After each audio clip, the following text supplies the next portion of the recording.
Security was always nearby in case someone didn't take the news well. Sometimes they wouldn't even say your name aloud. They didn't even afford you that dignity.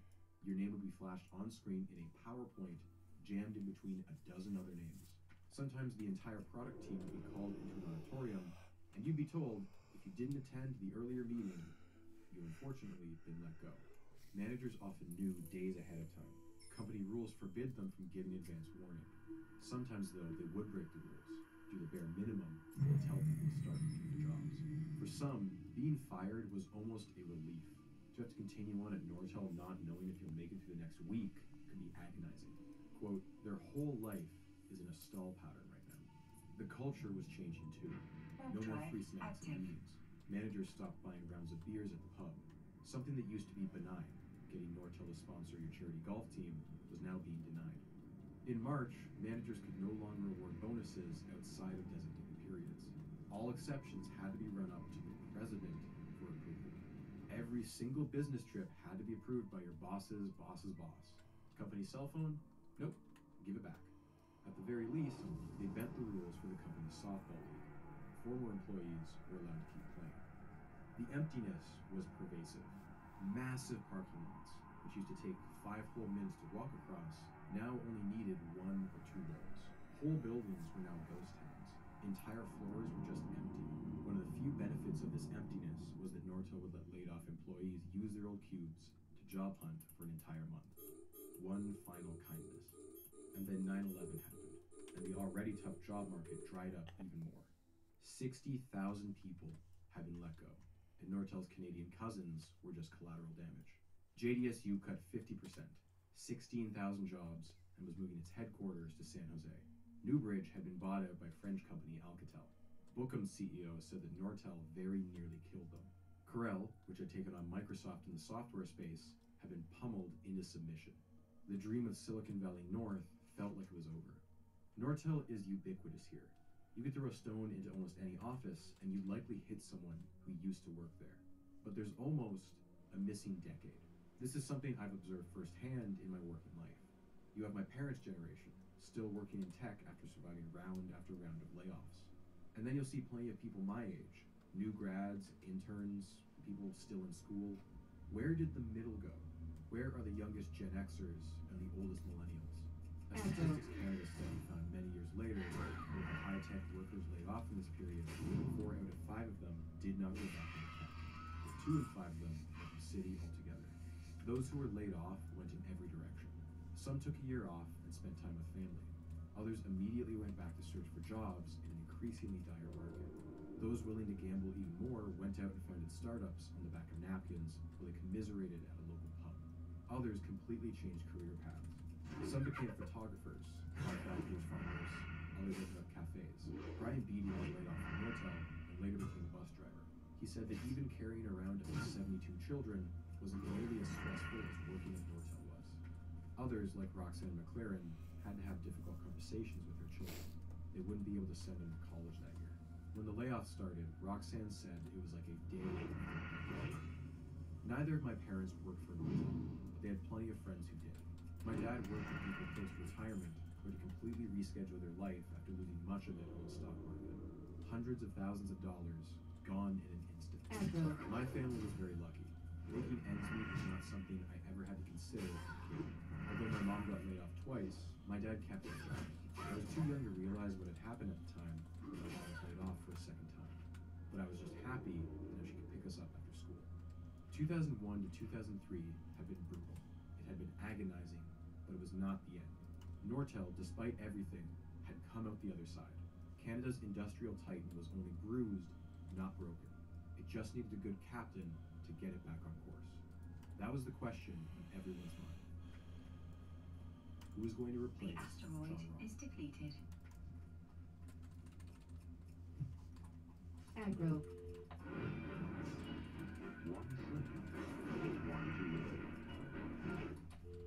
I don't think I've ever had 2 days of anything. Everything changes, by the minute. The stunning forecast reversal in February of 2001 initiated a single-day loss of 33%, or $44 billion in market cap, completely gone. The whole industry was undergoing a nuclear winter.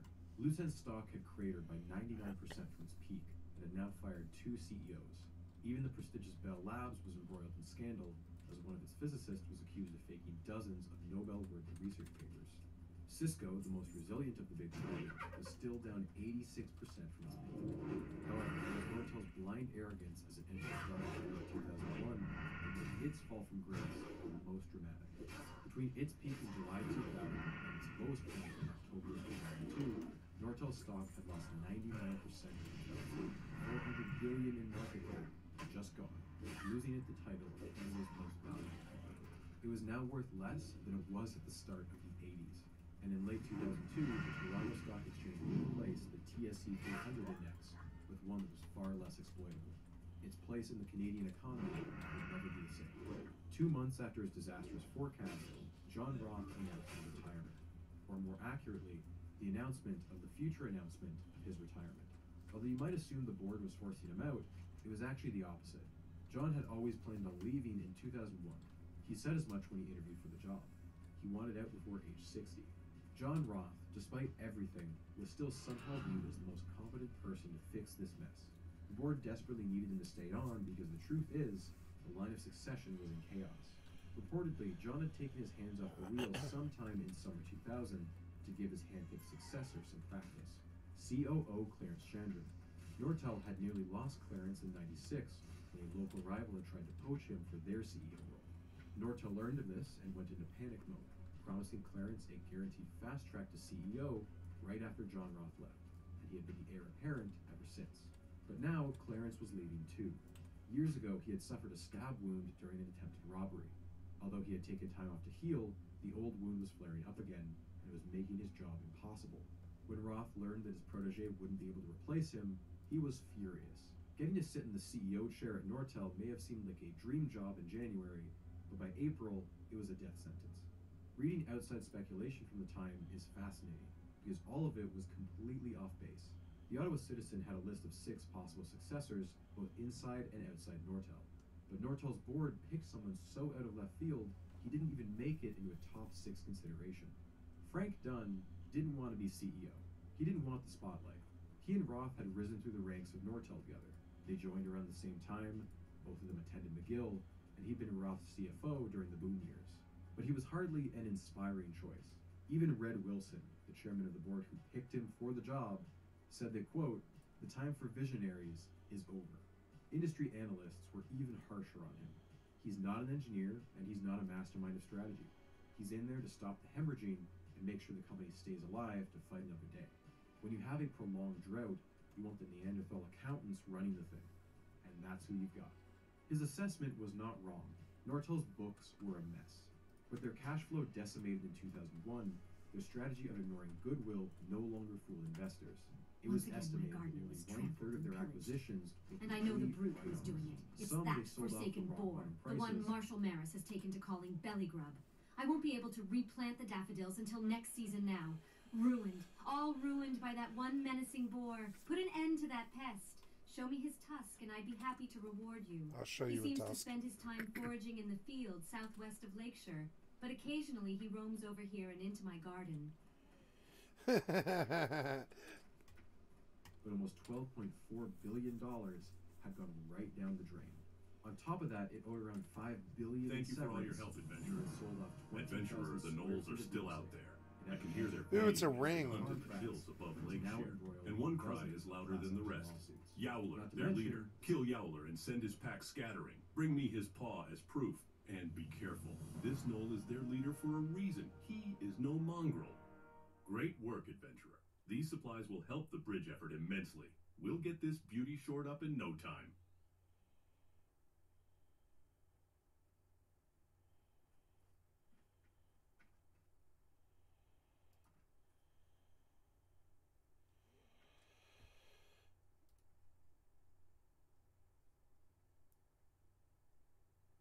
Yeah, neither one, huh? Yep, alright, well. Have a good one. That's okay, we're gonna...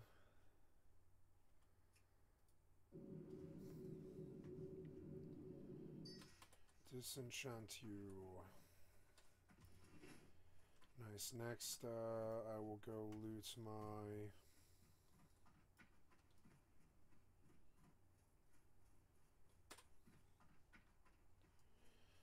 mailbox and see how much money I have.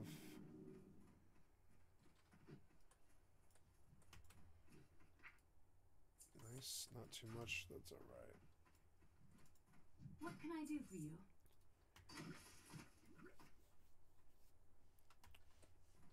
Farewell. Alright, let's go back out again. Where to now?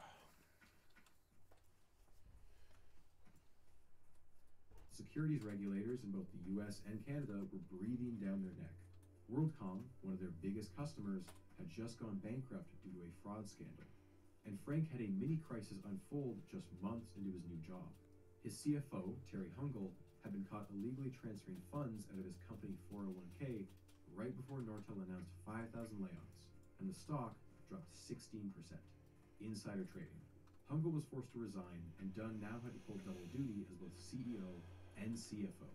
He had to personally sign off on Nortel's books as it tried to recover from the brutal downsizing of the last 3 years. Frank seemed almost set up to fail. And yet, by the end of 2002, he had secured several high-profile deals, including $1 billion with Verizon. Despite the deep job losses, Nortel's technical foundation was strong. It was still considered a world leader in optical networks, and its iconic Meridian line of telephone switches remained the world's best seller, with around 43 million in use.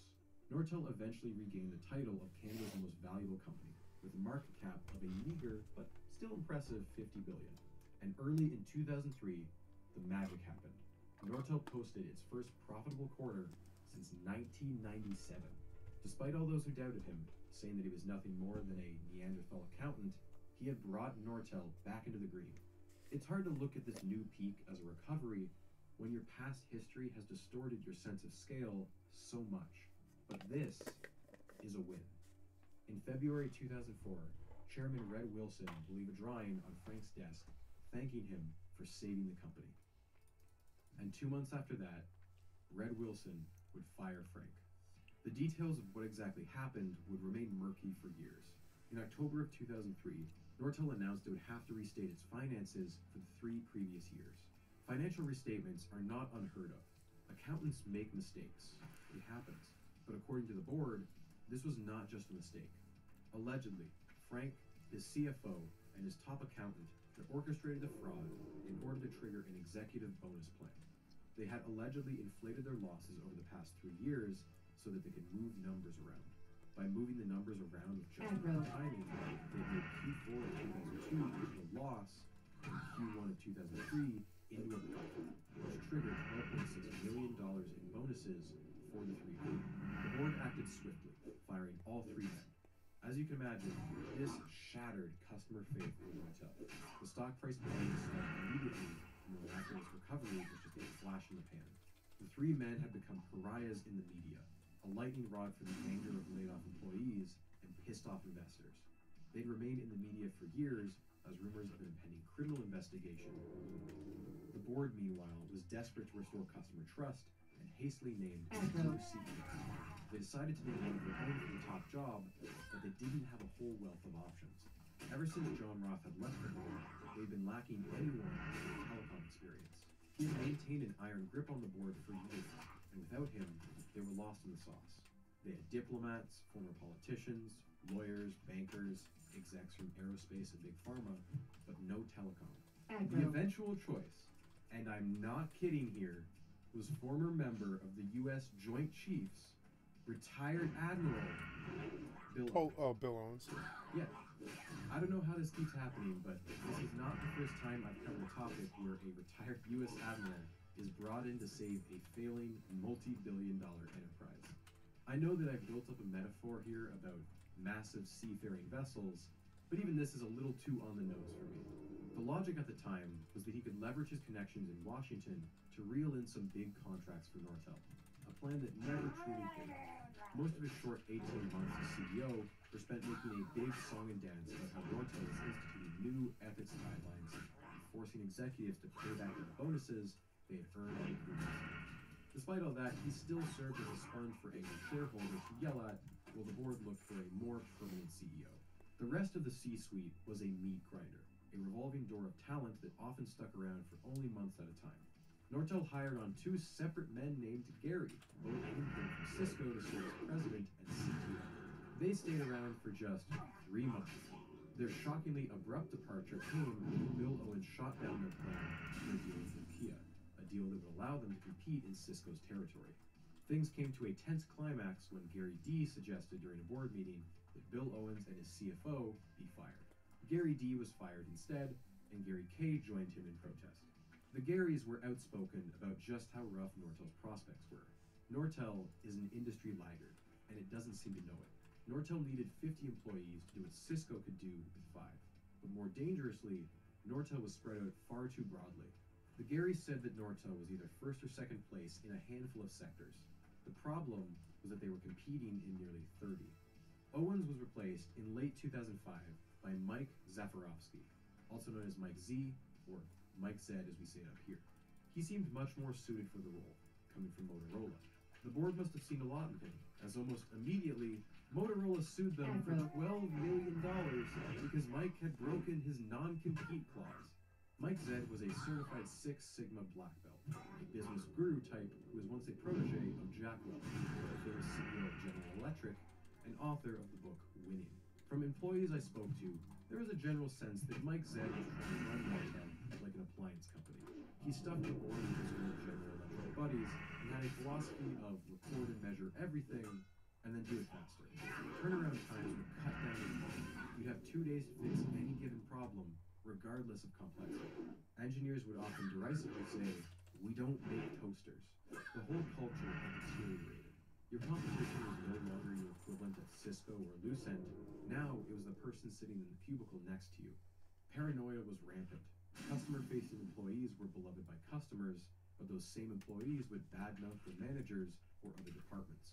It's hard to blame them. You would become jaded too after 12 rounds of layoffs. The old Nortel was known for telling customers what they needed, predicting the market 10 years ahead of time. But now it was the customers telling Nortel, "Build us exactly what we want, or we'll find someone else." And while Nortel was missing out on lucrative contracts, board meetings were derailed by problems with Nortel's accounting.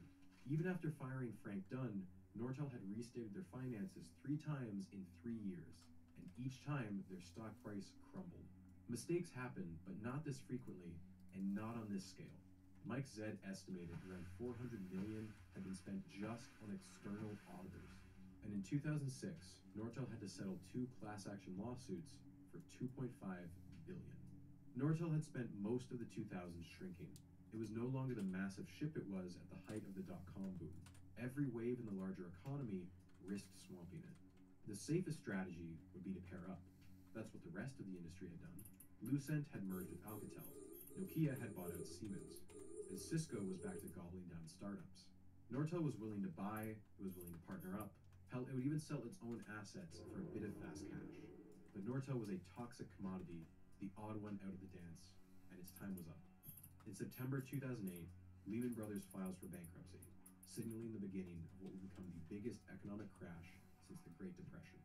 Canada, too, slides into a recession, with millions losing their jobs, their houses, and money for telecom equipment drops off a cliff.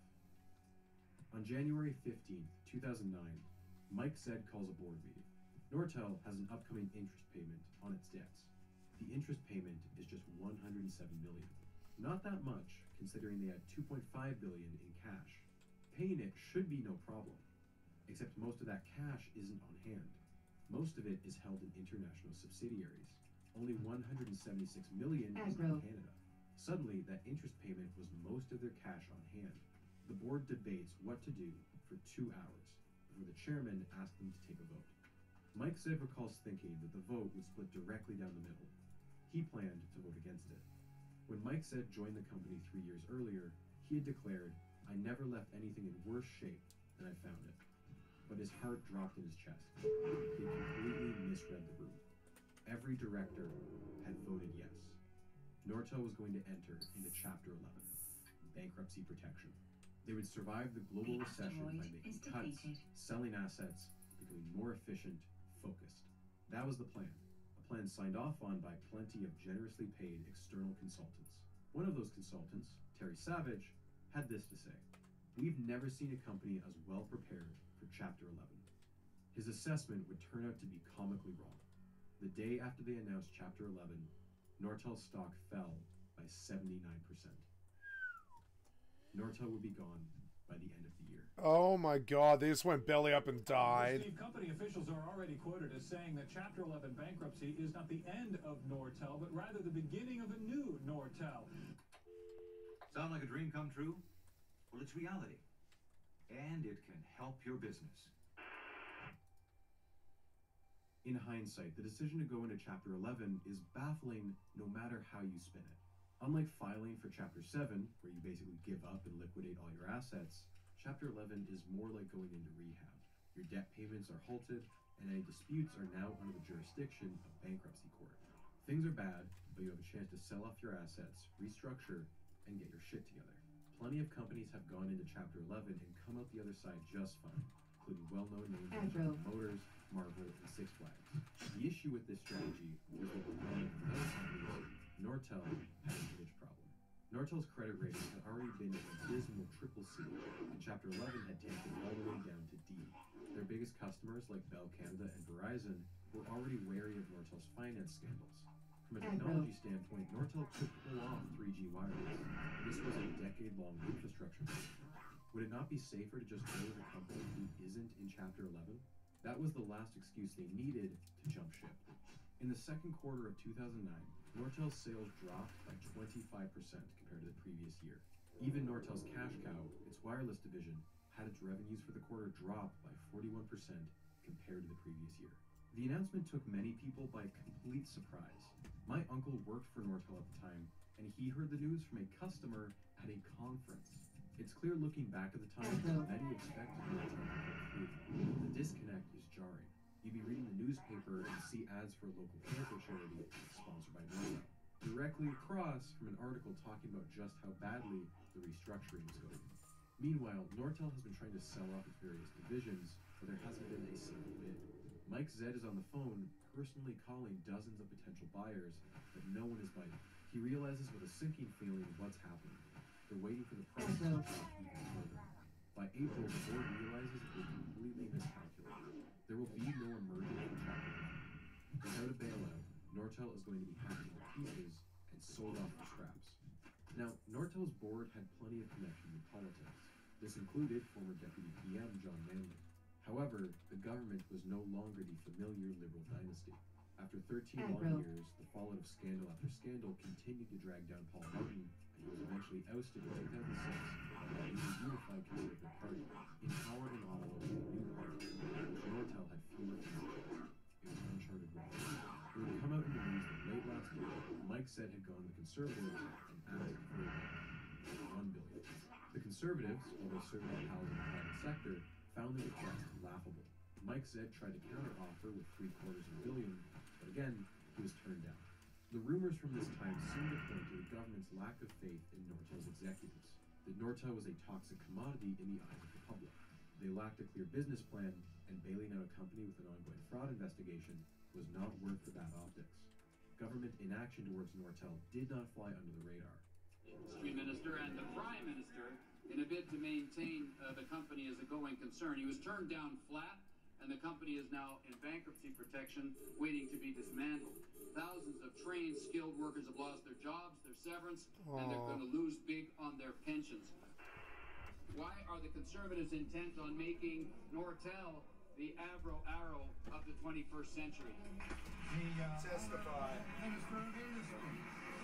Quite apart from that inflated rhetoric, I can tell this House that I did indeed meet with the CEO of Nortel at the beginning of my mandate as industry minister. Oh my God. A business plan which in my estimation did not meet the criteria of being commercially viable. Evidently the board of Nortel came to the same agreement because they rejected that business plan as well. Look, I'll be honest. I'm not a big fan of government bailouts for private corporations, and even among the Nortel employees I spoke to, opinion was split. Many of them did highlight a double standard. It wasn't that the Conservatives were philosophically opposed to a government bailout. They, along with the Liberals, showed out $13.7 billion to both General Motors and Chrysler, literal U.S. leverage plans. Although the government took partial ownership of both companies, they later sold those shares at a significant loss. There was a pervasive feeling among those I spoke to that auto workers, mainly concentrated in the suburbs of the Greater Toronto area, represented a more valuable voting bloc than a bunch of tech workers. With no bailout on the horizon, some former Nortel executives tried to take matters into their own hands. Rather than see Nortel sold off piece by piece to foreign competitors, they scrambled to raise enough funds to keep at least a few of the assets in the country. But as the months wore on, investors kept getting cold feet. In June, BlackBerry, another Canadian tech giant, publicly complains that Nortel blocked their bid for their wireless division. Even if it didn't go to them, they pled with the government to revoke the Investment Canada Act to block the foreign takeover. This wasn't unprecedented. Harper's Tories had actually used it just a year earlier when a U.S. defense firm attempted to purchase MDA, a Canadian aerospace company, famous for its contributions to the Canadarm. Between 1985 and 2010, the Investment Canada Act had reviewed 1,600 takeovers.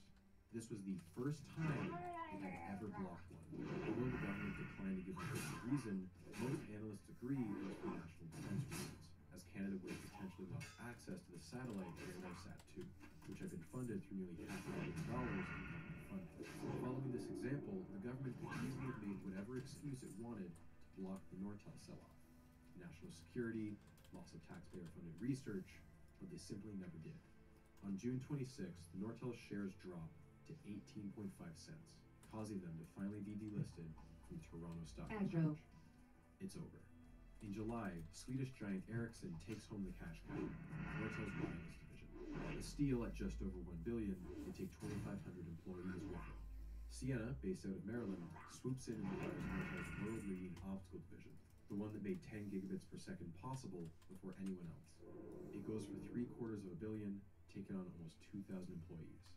And then, the thing that put Nortel on the map, the phone division, sold off to Avaya.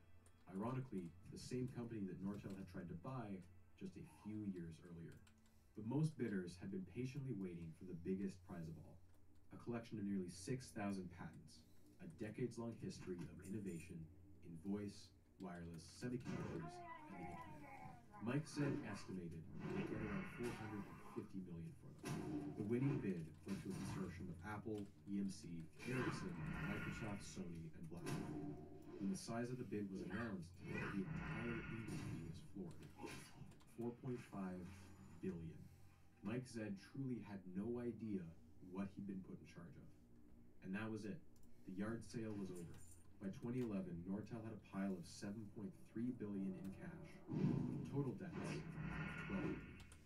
No one would see that money for years. Just days after the bankruptcy filing, it would be uncovered by the media that Nortel was not planning on paying severance to thousands of employees it was about to lay off. Under Canadian bankruptcy law, a company is no longer required to pay out severance. However, as noted by the courts, Nortel was asked whether it wanted to prioritize severed workers in the bankruptcy proceeding. Nortel's executives explicitly said no. In fact, getting out of paying severance had been one of their key strategies for restructuring the company. The dark irony is that if you had been fired just weeks earlier, you would have been owed severance. But those who stuck with Nortel to the bitter end were rewarded with a giant middle finger. Think about what's going on at this time. It was 2009, there was a global recession. These people weren't going to land on their feet because no one was hiring. And these were just the people at the prime of their careers. For the retired or soon-to-be retired workers, they had no options at all.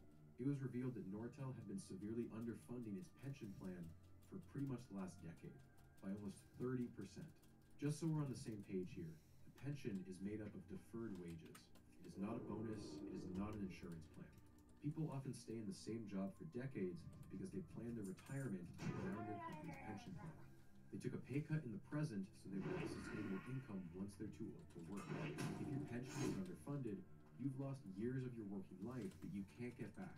The average age of a Nortel pensioner was 73, and the average annual payout was just $17,000 Canadian.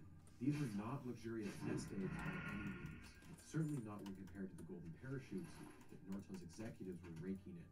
Right after they fired 3,200 people, they immediately turned around and began to offer $45 million in bonuses in order to retain what they called key talent, 980 employees, or just 5% of its workforce. And the bonuses just kept coming. round after round. All in all, nearly $190 million in executive bonuses were paid out post-bankruptcy. Underfunded pension plans are certainly not unique to Nortel, but the cruelty here is the executives saying, sorry, our hands are tied. Take it up with the courts. All the while, they're patting themselves on the back with the same pile of money that those pensioners are desperately trying to save. Both Mike Zed and John Roth would later file claims to Nortel's assets, $12 million for Mike, and for John Roth, this is not a typo, $1 billion in the event he got sued. Unlike the US or the UK, which have nationally backed pension guarantees, Canada has no such thing. The feds and the provinces played the blame game for over a year, with the feds saying, hey, it's not our jurisdiction, and the provinces saying, we got no money. Only Ontario stepped up, but that was after a full year of inaction, and only after a by-election was called for the Ottawa riding, where thousands of Nortel pensioners lived. There was a consistent feeling among the employees that they had been abandoned by their governments, that they were only deserving of help if they represented a useful voting demographic. Thousands showed up at protests held outside Parliament. Among those protesters were 400 who had also lost their long-term disability benefits. On average, their income would drop from around $40,000 to just $16,000 per year, and they still had to pay for their medical bills. Quote, I'm sick, I'm tired, I'm exhausted. I can't take care of myself because I'm trying to save my life. I stand to live in my car if nothing's done. There's people in this group of 400 who have already committed suicide. There's people that have talked about it. People are desperate, and we need the government to go to bat for us. On June 18th, Mike Zed is dragged in front of the House Finance Committee for questioning. Members from all parties grill him for over an hour, and he absolutely melts under the questions. You just stated in your opening comments that you stopped to pay severance, and it was just, how did you come to that conclusion? How did you just all of a sudden realize, well, maybe we should stop paying severance? I fully agree with the statement that Mr. Taken confirmed the very heated discussions we had what's possible. The times you want to do something that simply the circumstances do not allow. The facts of life, as painful as for me to in the current job market, it's a tight job market out there. Do you really believe it was necessary to offer large bonuses simply to retain the people you have, given this market? Yes. You do? Fine. Okay.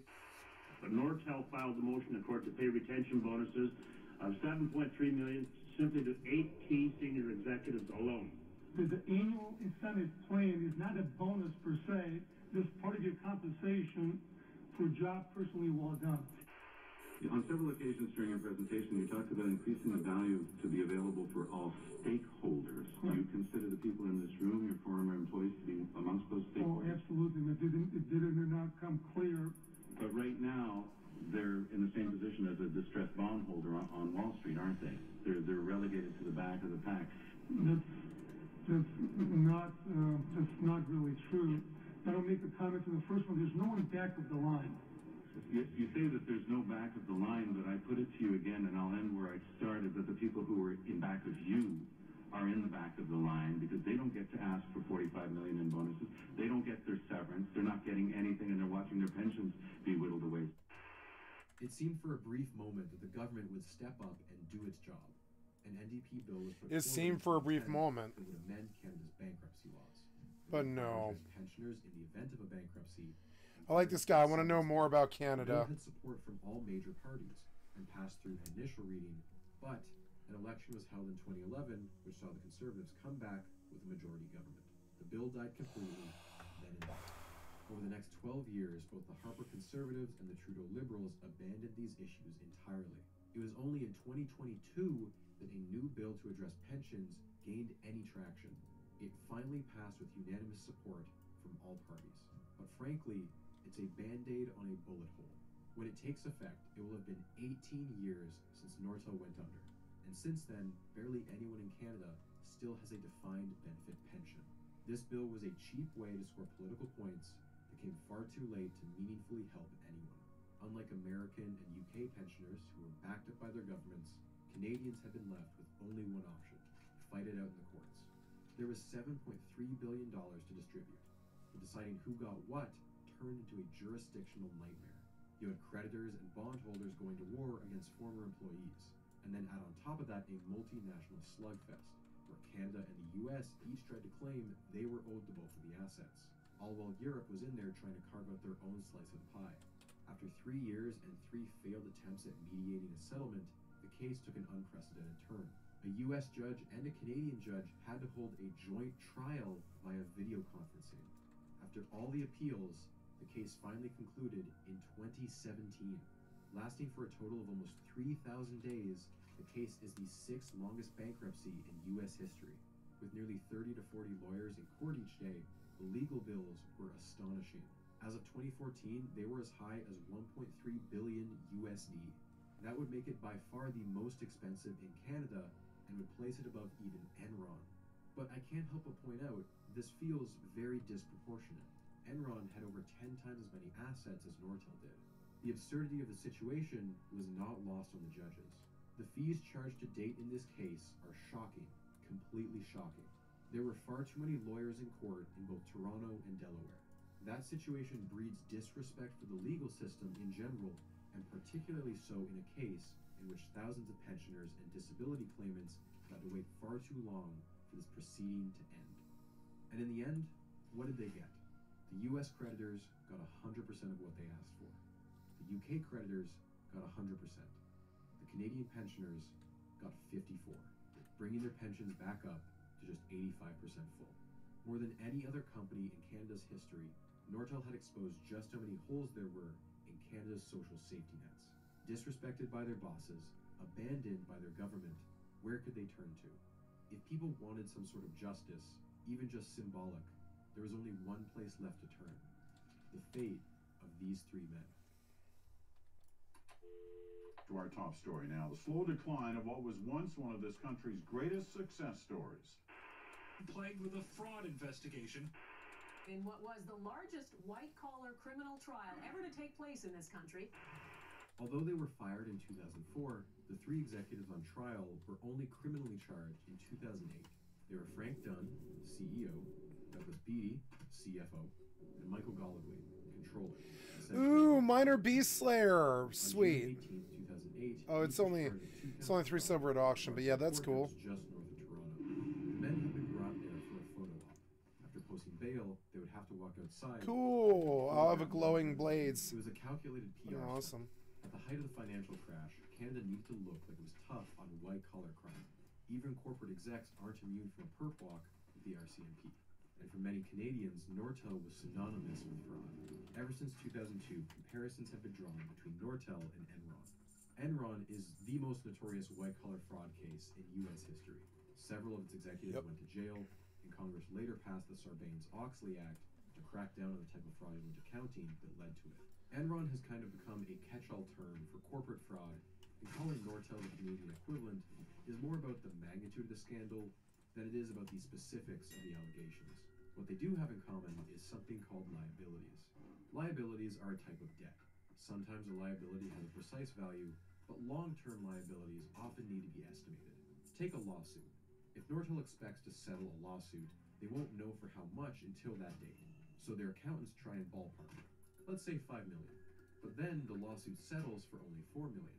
Nortel's books have overestimated by $1 million.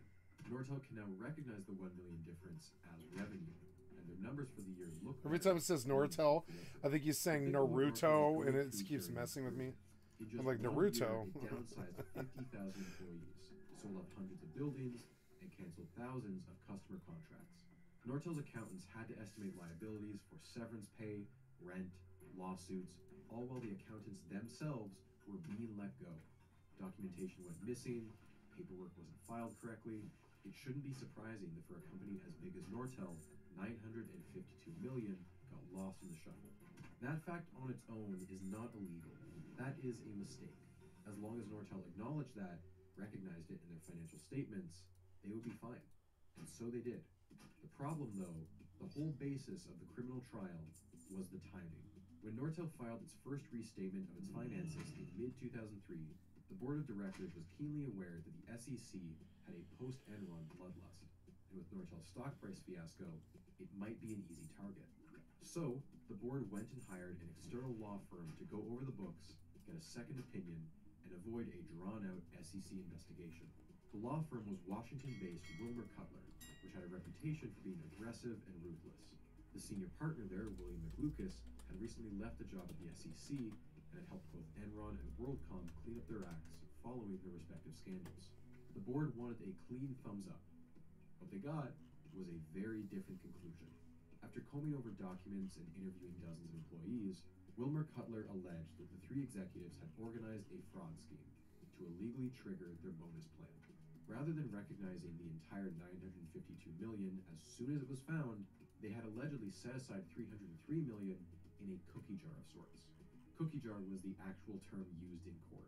By selectively picking out funds from the secret cookie jar, they could make Q4 of 2002 into a loss and Q1 of 2003 into a profit, triggering their bonuses.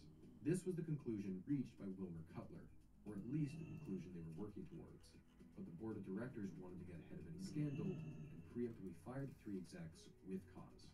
Now, almost 8 years later, the Crown prosecutors would be trying to argue much the same case.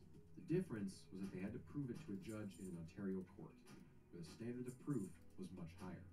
This is where things start to fall apart. The first red flag was that the U.S. declined to pursue a criminal case in 2008. Believe it or not, the U.S. actually has a very solid track record when it comes to prosecuting financial fraud. If they take a case to trial, that's because they're certain they'll get a conviction.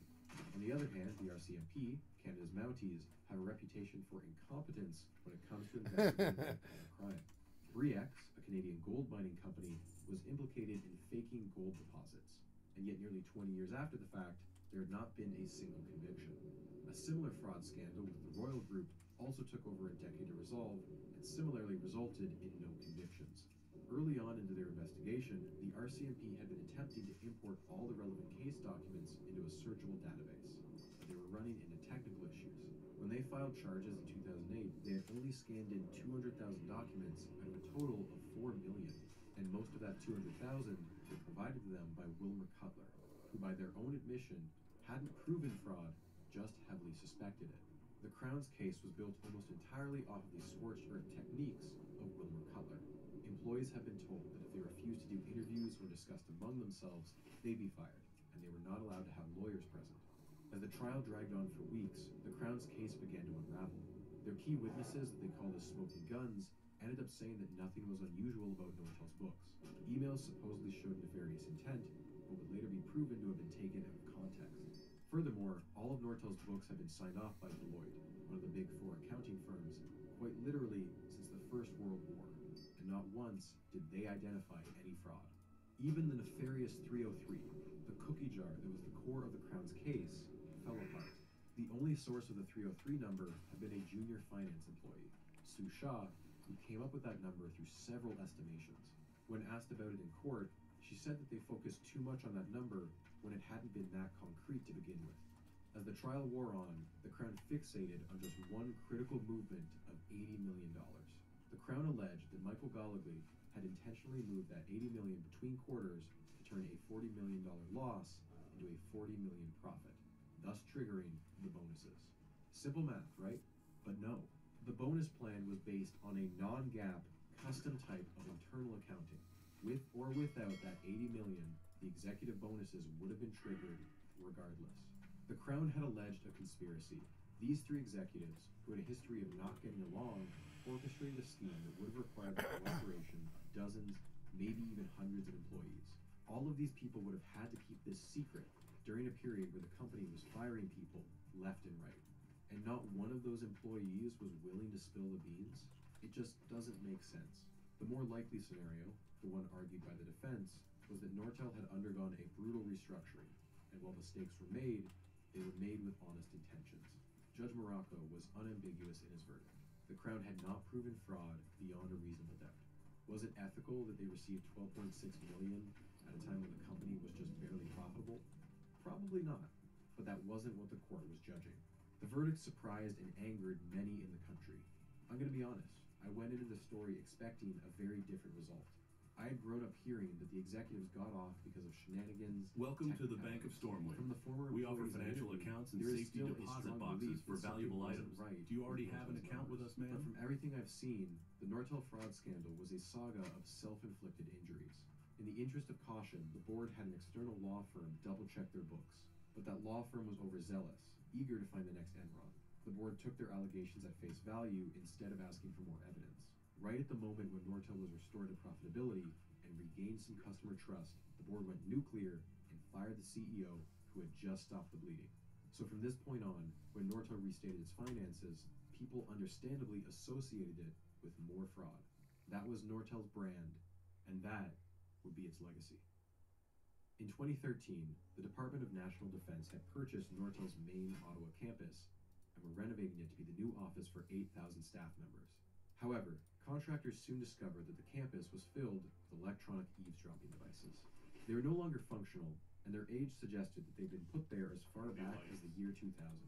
Nortel had been the target of industrial espionage. Welcome to the Bank of D&D Stormwind. never confirmed We the offer agreement financial devices, accounts and and they safety likely belonged deposit to more boxes than for one valuable source. items. But Do in you the already larger have an public, account with us, this ma'am? news just reinforced a No rumor one's that ever had been stolen reported anything a out of year here. earlier. Not in the whole Brian Shields history was of a the security whole advisor history. who worked for Nortel for around 20 years.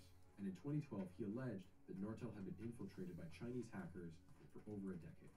He claims that he had detected an infiltration in the accounts of multiple executives, and that a variety of documents, including sales figures, customer presentations, Best deals in all of technical docs, Stormwind, my were friend. downloaded Won't and find any relocated better. in Now, China. what can I help you with? Shields then goes on to argue that Huawei used stolen R&D to catch up to Nortel technologically and underbid them on contracts, which eventually starved Nortel out and led to the collapse.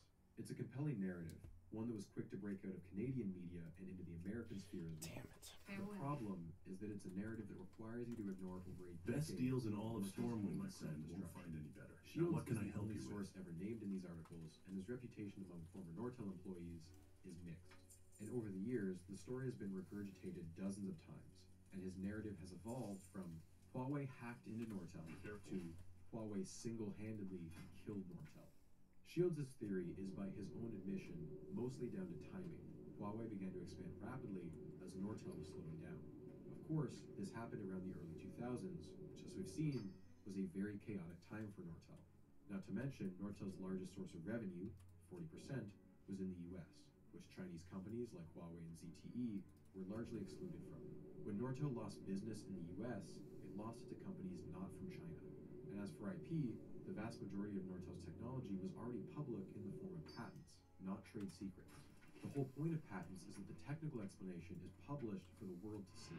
You can ignore patent rights and copy ideas, and there's plenty of evidence that companies like Huawei have done that. But you wouldn't need to hack into Nortel to do it. And then there's the rest of the industry. China has allegedly spied on Alcatel, Lucent, Cisco, Siemens, Nokia, Sony, Ericsson, Juniper. But the difference is each of I these sell companies only the either finest survived arcane or gear, consolidated. made by the Did someone in crafters and China mages steal here in the technology city of from Nortel? Stormwind. Probably. But did it kill Nortel? Almost certainly not. See you around. Canadians want someone to blame. They want a bad actor with nefarious goals to be the root cause of why Nortel went under. It's why it's still so hard for people to accept that these three men were found not guilty. People want to point to fraud, or they want to point to China, because it would mean someone broke the rules. That is what's so infuriating about the saga of Nortel. No one broke the rules. In an interview with the Ottawa Citizen, an anonymous Nortel executive tried their best to defend giving out bonuses after firing thousands. Since the fall of Dalaran and the money we destruction took of home was based on Quel'Thalas, legally wares of binding this sort agreements have been hard to that come everyone by. understood. But Luke Out and of this Cordell whole and some of ordeal, our other this is the tradesmen have part been doing a that fine really job gets of me. filling our They're not orders with quality satisfied merchandise. with just their millions. I'm afraid They I wanna have shake nothing to your teach hand. to someone with They your wanna tell you experience. how sorry they are. But you haven't But they reached also the end want of the you to road hate the yet. game, Speak to Luke and not the Cordell player. behind the counter there. I assure He'll you, guide you through the I've next got phase more of than your enough journey. energy to do both. When Edmund Fitzgerald Jr. first became president of Northern Telecom, it was common knowledge that he was the son of the Edmund Fitzgerald. Gordon Lightfoot's song had made the ship a household name. The tragedy was just 6 years old then. Edmund Jr. was asked how the disaster had affected his father. Quote, just the fact that it had his name on it, and it went down with 29 people, made it one of the most traumatic experiences of his life. His grandfather, uncles, and 5 of his brothers had been mariners. he would have known all too well what those 29 men went through. They were never able to recover any of the bodies. Most of what was recovered were small bits of debris. Decades later, though, they were able to recover one thing still intact: the ship's bell. Each year, it's rung 29 times, one for each casualty. Edmund Sr. had no part in designing the boat. He had no say in its routes or cargo. It simply bore his name as a thank you during his retirement. And yet, he really has not been connected with the real world since then. In 2009, following Nortel's bankruptcy, John Roth was interviewed by the Ottawa Citizen. Since leaving Nortel, he had spent years of his life at his Caledon Hills estate. He spent his years continuing his hobbies, repairing old cars, constructing model trains, traveling with his wife. But when asked about Nortel, it was as if his past life never existed. Quote, Nortel seemed an abstraction, just a company where he once worked. Years into his retirement, he was puzzled about why people were still interested in Nortel's boom and all its repercussions. After everything, after all of this, what did he have to say about Nortel? 3 words. It's ancient history.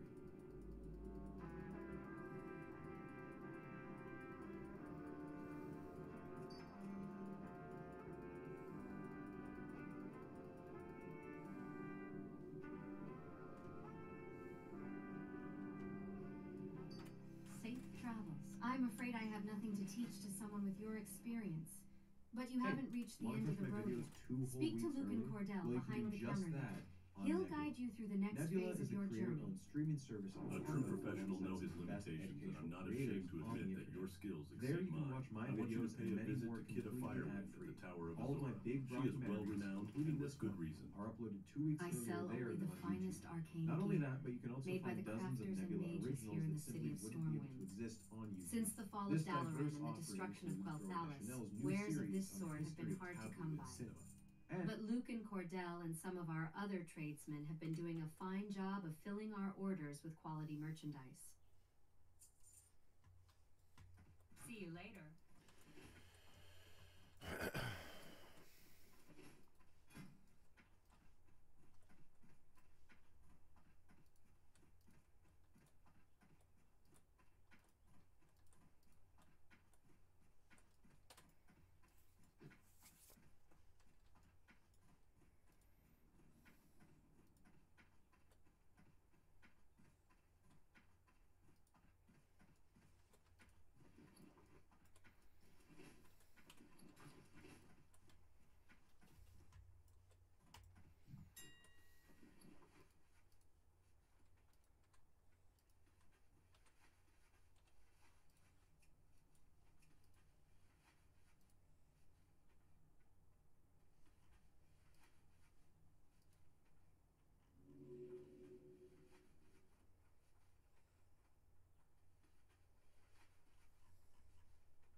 There's 50 more silver. Jesus. Making that money pretty fast. And real engineering series on the technology behind the Battle of Britain. And if you're a fan of directors' commentaries, then keep an eye out in the next couple months, because you'll get a peek behind the curtain at how I research and edit my videos. If you're looking to get into making videos yourself... Ooh, Johnny Harris just came out, huh? Johnny Harris, how's ya?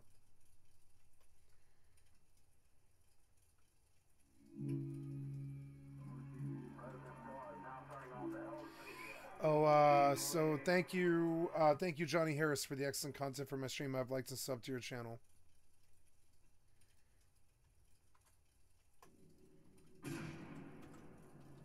There's a cover-up that's about to happen here. This is the Situation Room. I read Kennedy shot in head. The assassination of a president, and then a scramble by the U.S. government to hide information from its people. So much information was hid from the American public. How many shots were fired? 3. The question of who shot JFK and why has riveted America since that horrifying day 60 years ago. But over time, it's become clear that the FBI and CIA kept information hidden, not just from the public, but from the commission in charge of investigating the assassination. This has fueled an understandable doubt in the official account, including, by the way, Lyndon B. Johnson, the president who took JFK's place. Congress even came out in the 80s saying that this was probably a conspiracy. And the public ran wild with this. They came up with hundreds of suspects of who could have been involved in the assassination. Theories like this thrive when government authorities aren't transparent with their people. So let me show you how this happened. Let me explain the official story and why that story has been hit with a wave of doubt over the decades. And explain that unlike a lot of conspiracy theories, doubting the official story here isn't as crazy as you might think.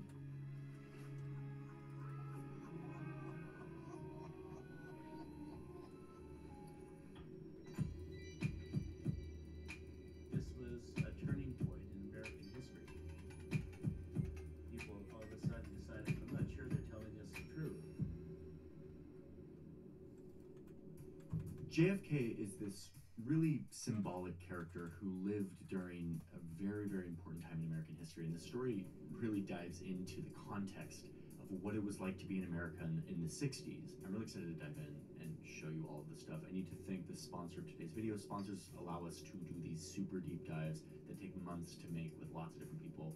So thank you, BetterHelp, for sponsoring the video. I'm a true believer in therapy. BetterHelp makes therapy more accessible to people using technology. It is a platform where you sign up, you fill out information about yourself, about what you're struggling with, about what you want to achieve, and then it matches you with somebody in their network. It's this giant network of tens of thousands of licensed therapists who then you can be communicating with one of those therapists in as little as 48 hours. You can communicate with them on the phone, which is what I do. I do phone therapy. You can do it over video call, or you can do it over text. If the therapist they match you with isn't a good fit, you can easily be matched with a new one to try someone else out. It makes therapy accessible, affordable, and in my mind, destigmatizes Best deals in all of Stormwind, my friend. Won't find any better. Now, what can I help you with? That's how I feel. If you do want to sign up or try it out, you can get a discount. There's a link in my description. It is betterhelp.com/JohnnyHarris.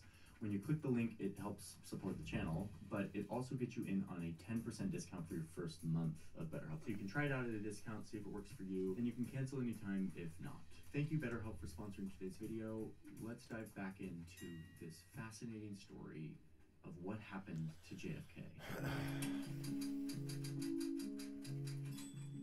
People loved John Kennedy. He was this good-looking guy who was always hanging out with his beautiful family, and he just seemed to instill a sense of confidence in people. Kennedy rode this positive perception up the ranks of American politics to become the 35th president. This was in the early 60s, when America was in a giant time of transition. Well, this is a revolution, of course. They're sweeping our country now. The U.S. was the global superpower and was locked in a Cold War with another empire a world away.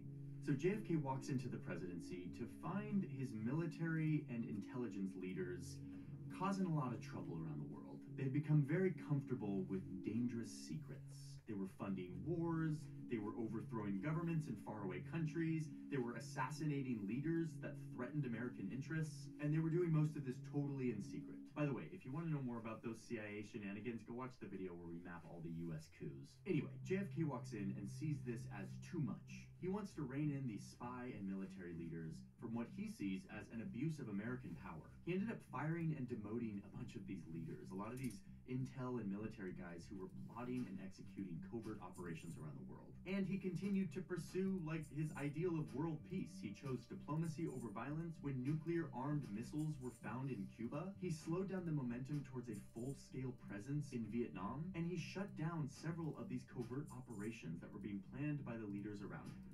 This caused great tension between JFK and America's military and spy leadership. All of this context is important when we look back on that day in November 1963. Friday morning, 11:37. The president's jet lands at the Dallas airport.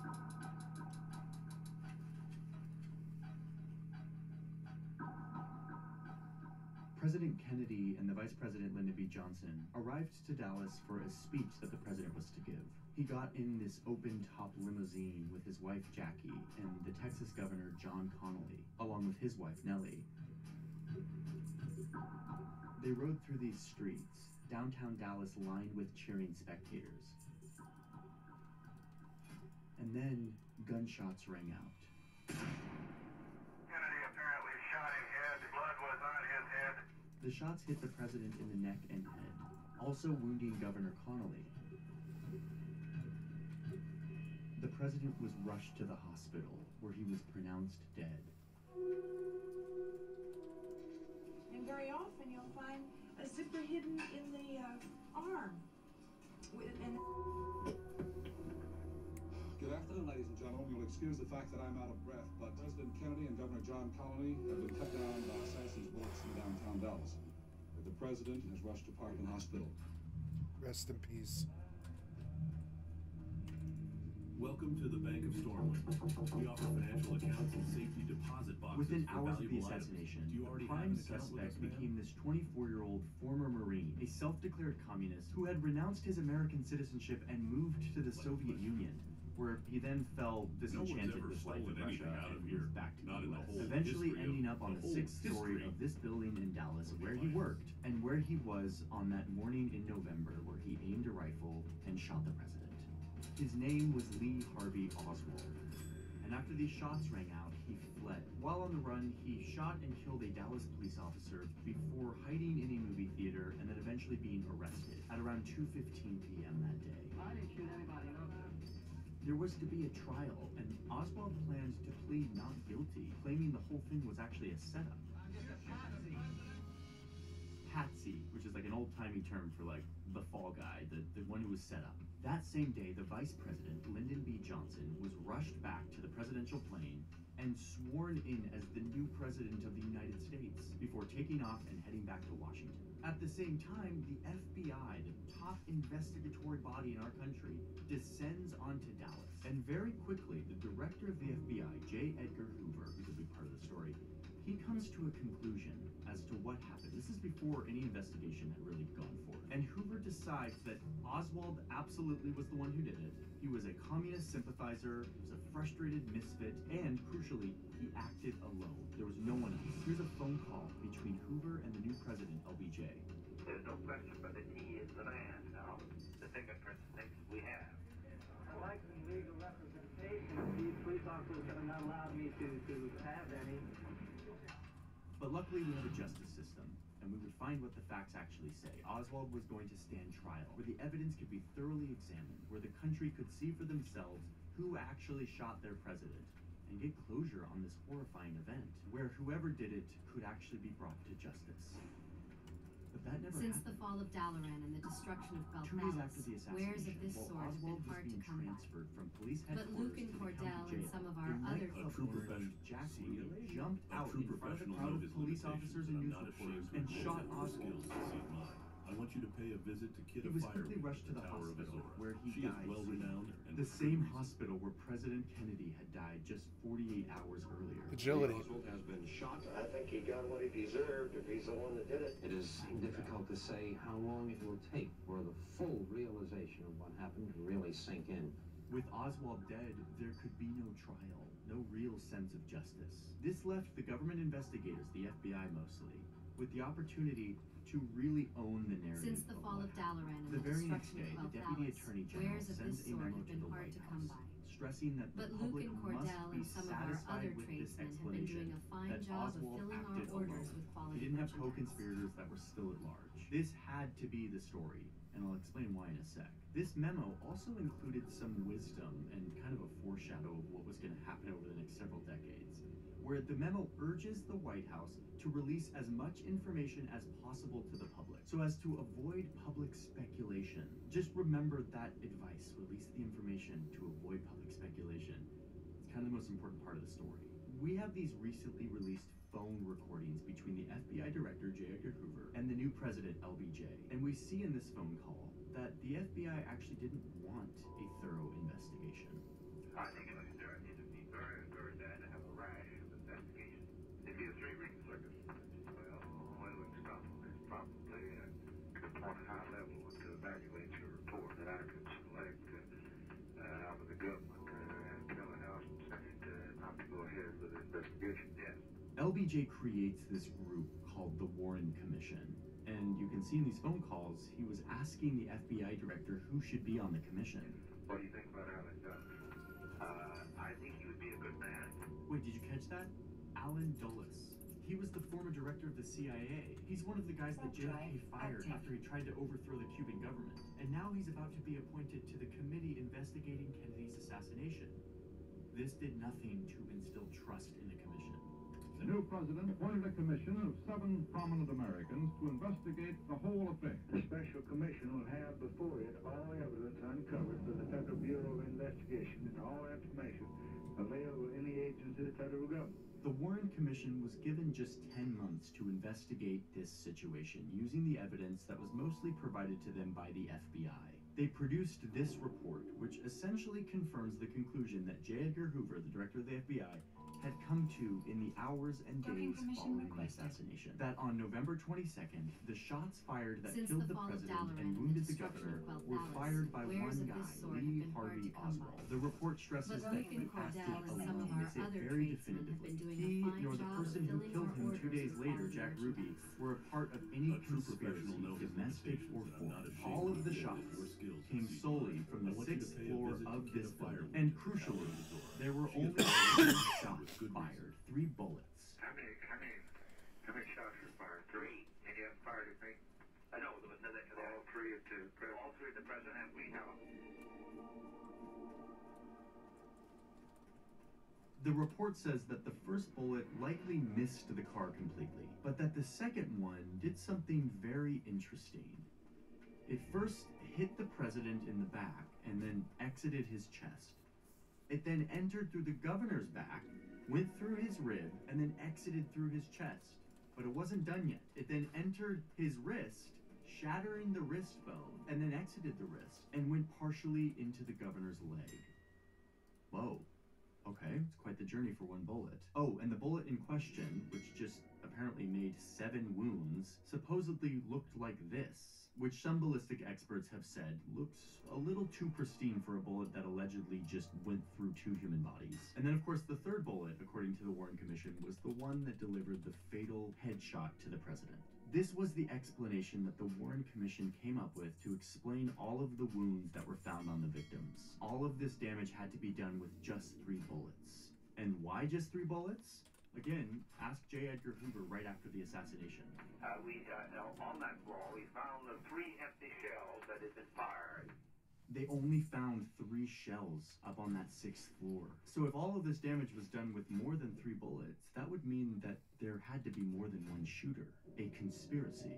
But there couldn't be a conspiracy. Hoover had adopted this line of thinking right after the assassination. This assumption that it was just one guy. And that line of thinking endured into the Warren Commission. A commission that Hoover himself helped the president assemble.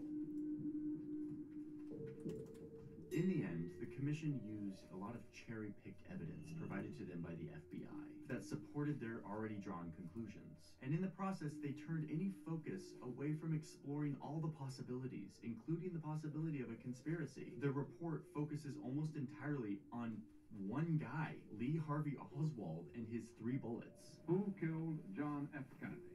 The commission answers unequivocally, Lee Harvey Oswald. Was Oswald a member of a conspiracy? The commission answers he acted alone.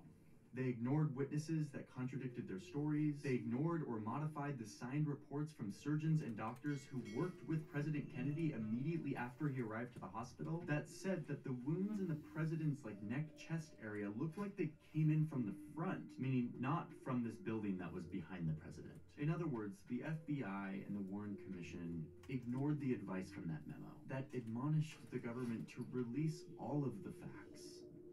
In my mind, this was the biggest mistake and the root of all the conspiracy theories that exist today. The question I had in all of this is why? Why not do a proper investigation that explores the possibility that this was done by a group of conspirators instead of just one guy? For me, the answer to this question has a lot to do with makes me happy. The greatest fears that the American government and people were facing in the early 1960s. First, we have to remember that 1960s America was right in the heart of the Cold War, a time of constant vigilance, of fear of nuclear apocalypse, of extreme tension between these two superpowers. If this assassination was seen as an attempt to topple the government, or even worse, if it had been organized by the Soviet Union or its fellow communist regime in Cuba, that would create a sense of panic among the American public. It would be a very different situation than a 24-year-old communist sympathizer acting alone. A believed conspiracy would also create pressure from the American public to strike back, which could lead to an escalation with another nuclear-armed nation. Oh, and the CIA also had an incentive to keep an investigation from being too widespread. At the time, they were secretly conducting all of these operations to assassinate Cuba's leader, Fidel Castro. This was a big deal, and it was a big secret at the time. Any deep investigation into possible conspiracy with Cuba might reveal that the CIA was trying to assassinate Fidel Castro, which would not be good for the CIA. So one way to read all of this, the memos, the rushed conclusion, the emphasis on Oswald acting alone, the need for there to only be 3 bullets, you can see this as a bunch of government officials scrambling to keep the American public calm, to make sure that pandemonium doesn't break out, all while reducing the possibility of geopolitical escalation with the Soviet Union. You can see this in some of these phone calls, where the new president is deeply worried about keeping the American people united around a simplified narrative of what happened. He's worried that if alternative theories get out, it could threaten our entire system. So their tactic for doing this was to hijack the narrative, to suppress and influence the investigation, and make it very simple. Oswald did it. That's it. Here's the problem, though. Eventually, people will do the math and realize that the government has been keeping the full picture from them. And that's exactly what happens next.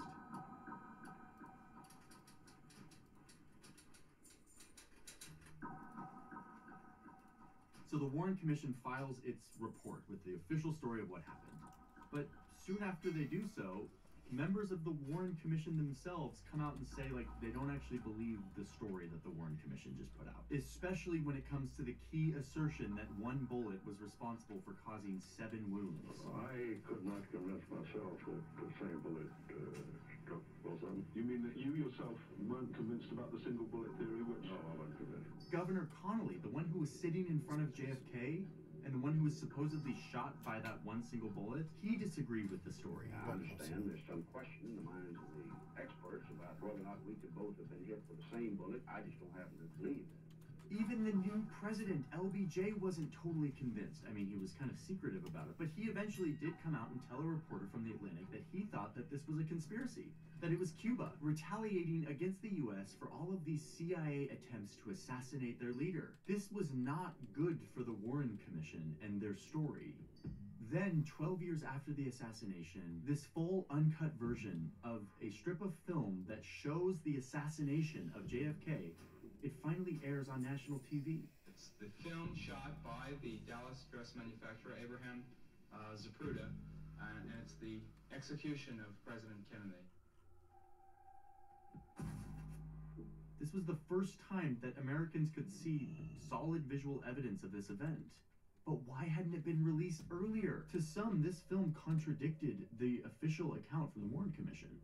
And it sparked this new demand for real answers from a government that kept behaving like it was hiding something. All of this is coinciding with a time in American history where Americans are losing faith in the federal government. You just see this massive, nosedive. All of the CIA's covert operations are starting to come to light. The country is mired in this endless war in Vietnam. The president's people were just found spying 9/11, on Iraq. in a hotel in DC. Like, the government has not earned our Trump, trust at this COVID. point.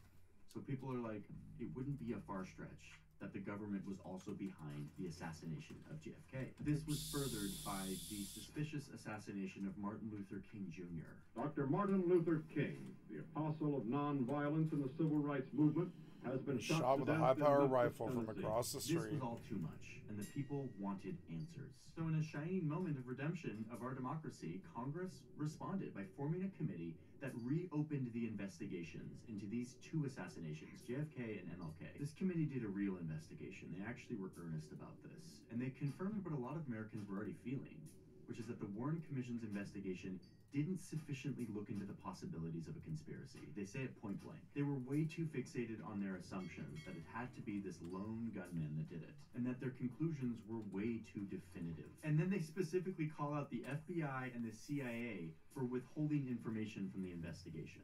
One FBI agent even testified that he was ordered by his superiors to destroy evidence, in this case a letter that Oswald had written to the FBI. He handed it to me and he said, "Oswald's dead now, there can be no trial. Here, get rid of this."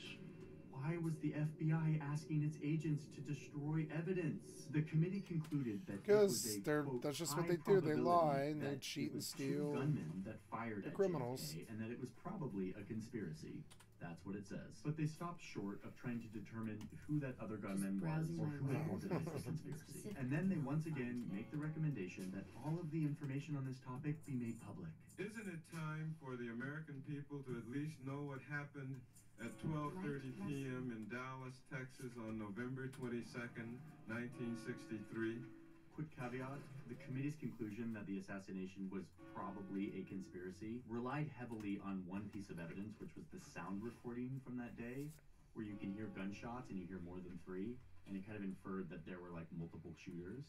This evidence was later challenged and kind of debunked by the FBI, but also a different research facility that basically said this sound recording wasn't even gunshots. It wasn't even recorded during the time of the assassination. But to me, the whole conspiracy thing was not actually the most important part of this committee's report. The most important part was that they confirmed that the Warren Commission had been cherry-picking evidence and hiding stuff from the American people. After the Congressional Committee confirmed to the American people that the FBI and the CIA had been hiding evidence, the conspiracy theories rose up once again, culminating in this movie in the early 90s that paints an alternative picture of what could have happened here. A shadowy government conspiracy to kill the president, or at least a conspiracy to cover up the real story. Oswald, Ruby, Cuba, the mafia. Keeps them guessing like some kind of parlor game, prevents them from asking the most important question, why? Where Why is was it you Kennedy would like killed? to go last? Who For just a benefited? few coin, my griffins has can the get power you to there cover it? faster than even the The swiftest film was horse. largely conjecture, kind of based on some elements of truth. And some might argue that it was irresponsibly misleading to show the American public hey, the government killed the president. But hey, in a world where the government isn't being clear and forthright to the American people, this film felt like a response. Maybe the government was hiding the truth. Maybe the government did do it, or maybe they're just covering something up. We don't know because they haven't released information. This was a popular movie, and people latched on to the theories presented in this film. The notion that there were more than one set of shooters, the way that it's presented physically in this movie, is highly convincing. Public pressure got so intense that Congress finally decided to do what they should have done in the 60s, which is force all of these agencies to release all of the information. So in 1992, Congress passes this law that would lay the foundation for releasing all of the documents related to the assassination by October 2017. That was the deadline. They assembled a committee and gave them several years to go through all of the documents and re-examine the official account and prepare these documents for release to the public. We actually talked to the chairman of that committee. I was nominated by President Clinton to chair the Assassination Records Review Board. In the process of going over all of this documentation, this review board found some more inconsistencies and discrepancies and instances of potential cover-up. Like the autopsy. There's an entire video I can make about just the autopsy and the missing brain and all of this. But the crux of it is that what the doctors and surgeons saw moments after the president was shot, they recorded and they wrote down. But then what the official autopsy record actually looked like when it was released was something very different. The way the wounds were described, where the wounds were, what the brain looked like, all of this stuff had been changed or modified. The photos themselves had potentially been changed. And then the brain itself literally went missing. It's unaccounted for. So anyway, that's an entire rabbit hole that you can go down if you want to. Releasing all these records also revealed that the CIA and FBI had been keeping tabs on Oswald's whereabouts, which maybe makes sense because he was a Soviet sympathizer, but why didn't we know that before? We learned that the Secret Service had destroyed documents, the original motorcade route sheets that they had, the surveillance tapes from that day, they had destroyed them. Now, we found those documents in the hands of another agency, so ultimately there was no harm. Judge Thunheim said that, yes, they got a lot of documents, but a lot of stuff was still missing. There was one guy at the CIA who took control of the investigation a couple weeks after the assassination, and all of his records are just unaccounted for. Now, did he destroy them all? Maybe. I don't know. There's no real record of that. So you still have that previously destroyed issue. In total, they finally released 5 million documents by 2017. Basically everything, except for a few thousand documents that the CIA still refuses to release. Why? Guys, come on. You can find this whole trove of JFK documents on the National Archives website. We'll put a link in the description. Okay, but here's the craziest part of all of this. Even after 5 million documents were released to the American public, to a public that was hungry for conspiracy, still there is no solid smoking gun evidence in any of this that points to a conspiracy, that points to anyone other than Lee Harvey Oswald as the person who assassinated the president by himself, acting on his own. Now, the evidence may exist somewhere, but it's been destroyed or whatever. The point is, the government could have released these 5 million documents in the 60s. They could have done this back when people wanted it, back when they should have, and it wouldn't have changed their official story, and it would have satiated an American public that was skeptical of their government. At this point, though, I think it's too late. The feeling that the government was hiding something has now sunk deep into the American psyche. We all kind of are the JFK assassination, yeah, something was up there. I'm not really sure they're ever going to regain our trust on this one because of how much hiding of information there was throughout all of these decades. So, on the internet, all around, from people who are actually pretty credible, you have alternative explanations that abound. Maybe it was LBJ who planned it so that he could be president. Or what I believe is perhaps the most feasible theory, which is that some rogue faction in the CIA wanted to take out JFK because JFK was against what the CIA was up to. He was shutting down their covert operations. And then there's, of course, the idea that Cuba did it. I mean, that's what LBJ, the president after JFK, thought. He was it was probably Cuba because we've been trying to assassinate their leader. The point is that because of the information vacuum left by the CIA and the FBI holding back evidence from the American people, people started to look at the evidence they did have and grasp at any evidence they could find for conspiracy. They started connecting the dots of the witnesses who met mysterious or suspicious deaths. Many theorists will fixate on this mysterious man holding an umbrella in this video on a sunny day, maybe giving the signal to a second shooter. It's all very tantalizing, and some of it is actually very valid as leads for further investigation. But despite a lot of really fishy stuff, I have not seen any solid evidence that proves an alternative story to the one that was told to us back in the 60s, that Lee Harvey Oswald was the guy who did it and he acted alone. I think it's very plausible that there could be some conspiracy. I think we will never know because we simply don't have the evidence. One thing I do know for certain, though, is that the moment this investigation turned into an effort to stifle information and influence the facts towards one conclusion, it laid the foundation for the public to turn this into a cesspool of speculation. Again, I keep going back to that feeling of being lied to by your government. It's very potent. It sticks with you. It creates fertile ground for conspiracy theories of all kinds. Home away from home in London. Thelsamar is a nice place, but it's not all beer and salted meat for those who answer the call to duty. If you're willing to face danger in the name of the Alliance, then read the poster outside the Thelsamar branch of the Explorers League. Pilot Stonegear loves his siege engine, as every pilot should, and he's always eager to find new ways to improve his tank's firepower. He heard rumours of a rare ore, and he's looking for someone to hunt it down for him. If your boots are starting to itch, then find Stonegear at Steel Grill's depot in Dunmorrow and see what he wants. Mountaineer Rockgar is looking for volunteers for a mission through Dun Algaz and into the wetlands. If you want to get your boots wet in that soggy county to the north, then speak with Rockgar at Dun Algaz. Dun Algaz is north up the road, beyond the guard tower. 2 months just to hear from Ironforge that we'll be spared a handful of soldiers for our own defence, and another 2 months until they arrive. Bad enough that our town goes unprotected, but the excavation and the dam are open to attacks as well.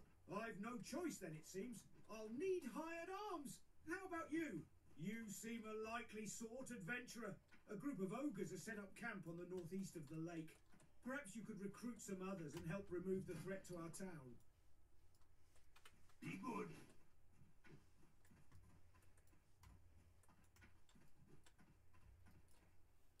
Yeah, I thought I'd go into dead mines, but I think I've changed my mind about that. Gonna abandon all of those. No dead mines. Dead mines is what it sounds like. Dead mines. Probably die mines, you know. Dead mines, yep. Oh good, I can go to Manethil Harbor, which is cool because then I can go train bows and I can begin to use a bow. And I like the bow. I like the bow more than I do the axe because it makes a cool sound. Like you're being lied to by your own democracy, by your own leaders. No matter the reason or justification, it makes you feel like you're on your own, like no one's got your back, and that you are the one who needs to find the real truth. And to me, it's that space that the most enduring conspiracy theories find their footing. Have you ever committed any act of violence in your life? No.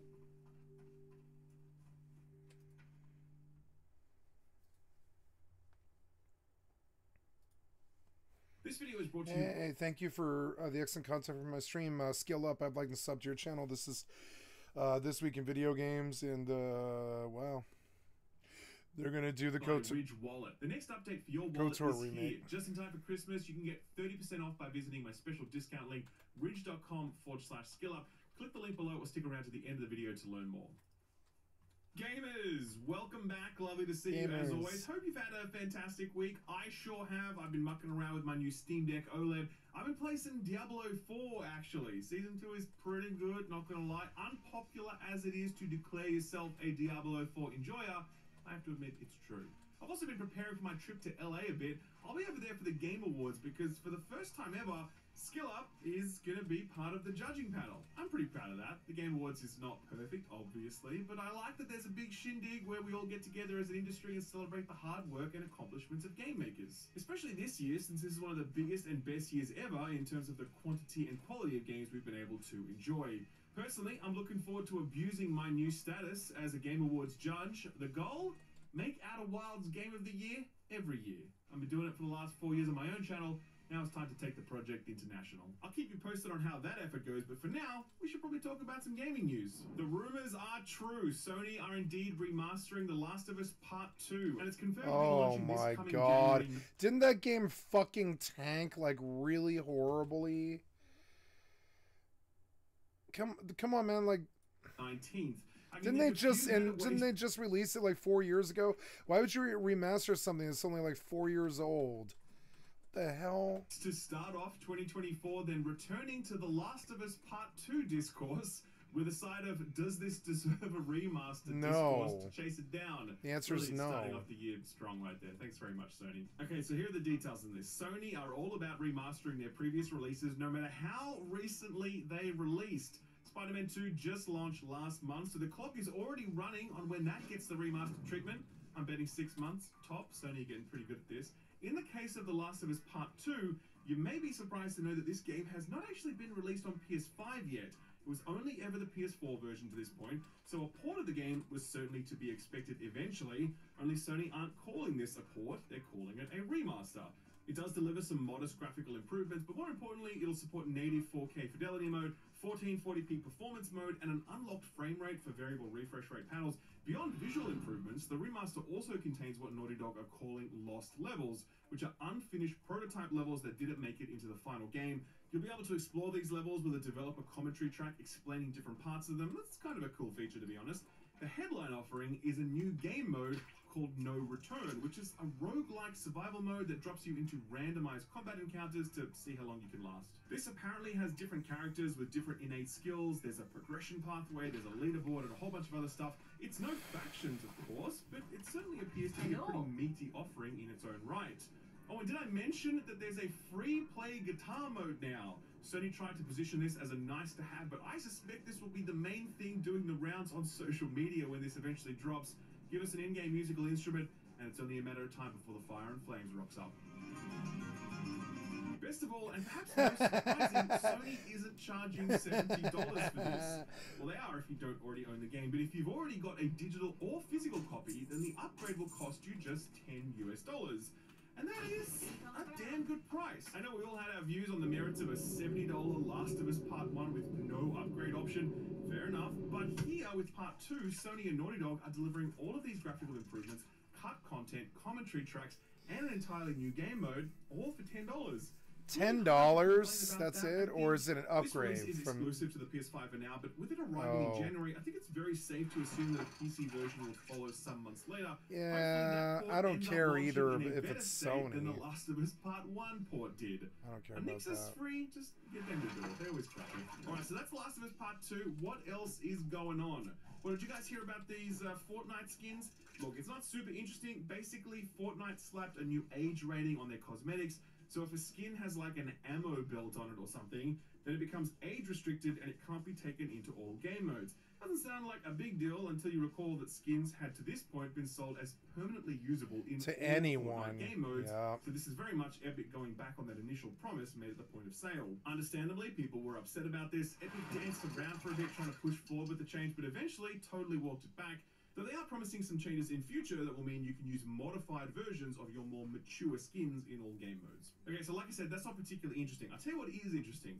The former creative director for Fortnite, a guy named Donald Mustard, that's his real name, he left Epic and has just taken up a senior role at Agbo, the production company started by Avengers Endgame directors Anthony and Joe Russo. This was first reported by Steven Totillo of Axios, and he notes that Mustard is now listed as a partner on Agbo's website. Now, Agbo haven't done any video game stuff yet, but Nexon, a game publisher, bought a 38% stake in Agbo last year for $400 million. That is a lot of money. Epic has also invested in Agbo, and last year Mustard and Joe Russo gave a joint presentation where Russo said, quote, "The focus with Agbo and our partnership have been with video game companies," end quote. It's unclear at this point if this means more transmedia stuff like game adaptations, which would make a lot of sense given the skill set of the founders, or if maybe Agbo plan to get into the actual game-making business, which seems like a long shot given that the founders don't know how to make video games, they make movies. Either way, Hollywood heavyweights are putting big money and big words behind this. You've literally got two of the most successful filmmakers of the past decade partnering up with arguably the most successful game maker of the past decade.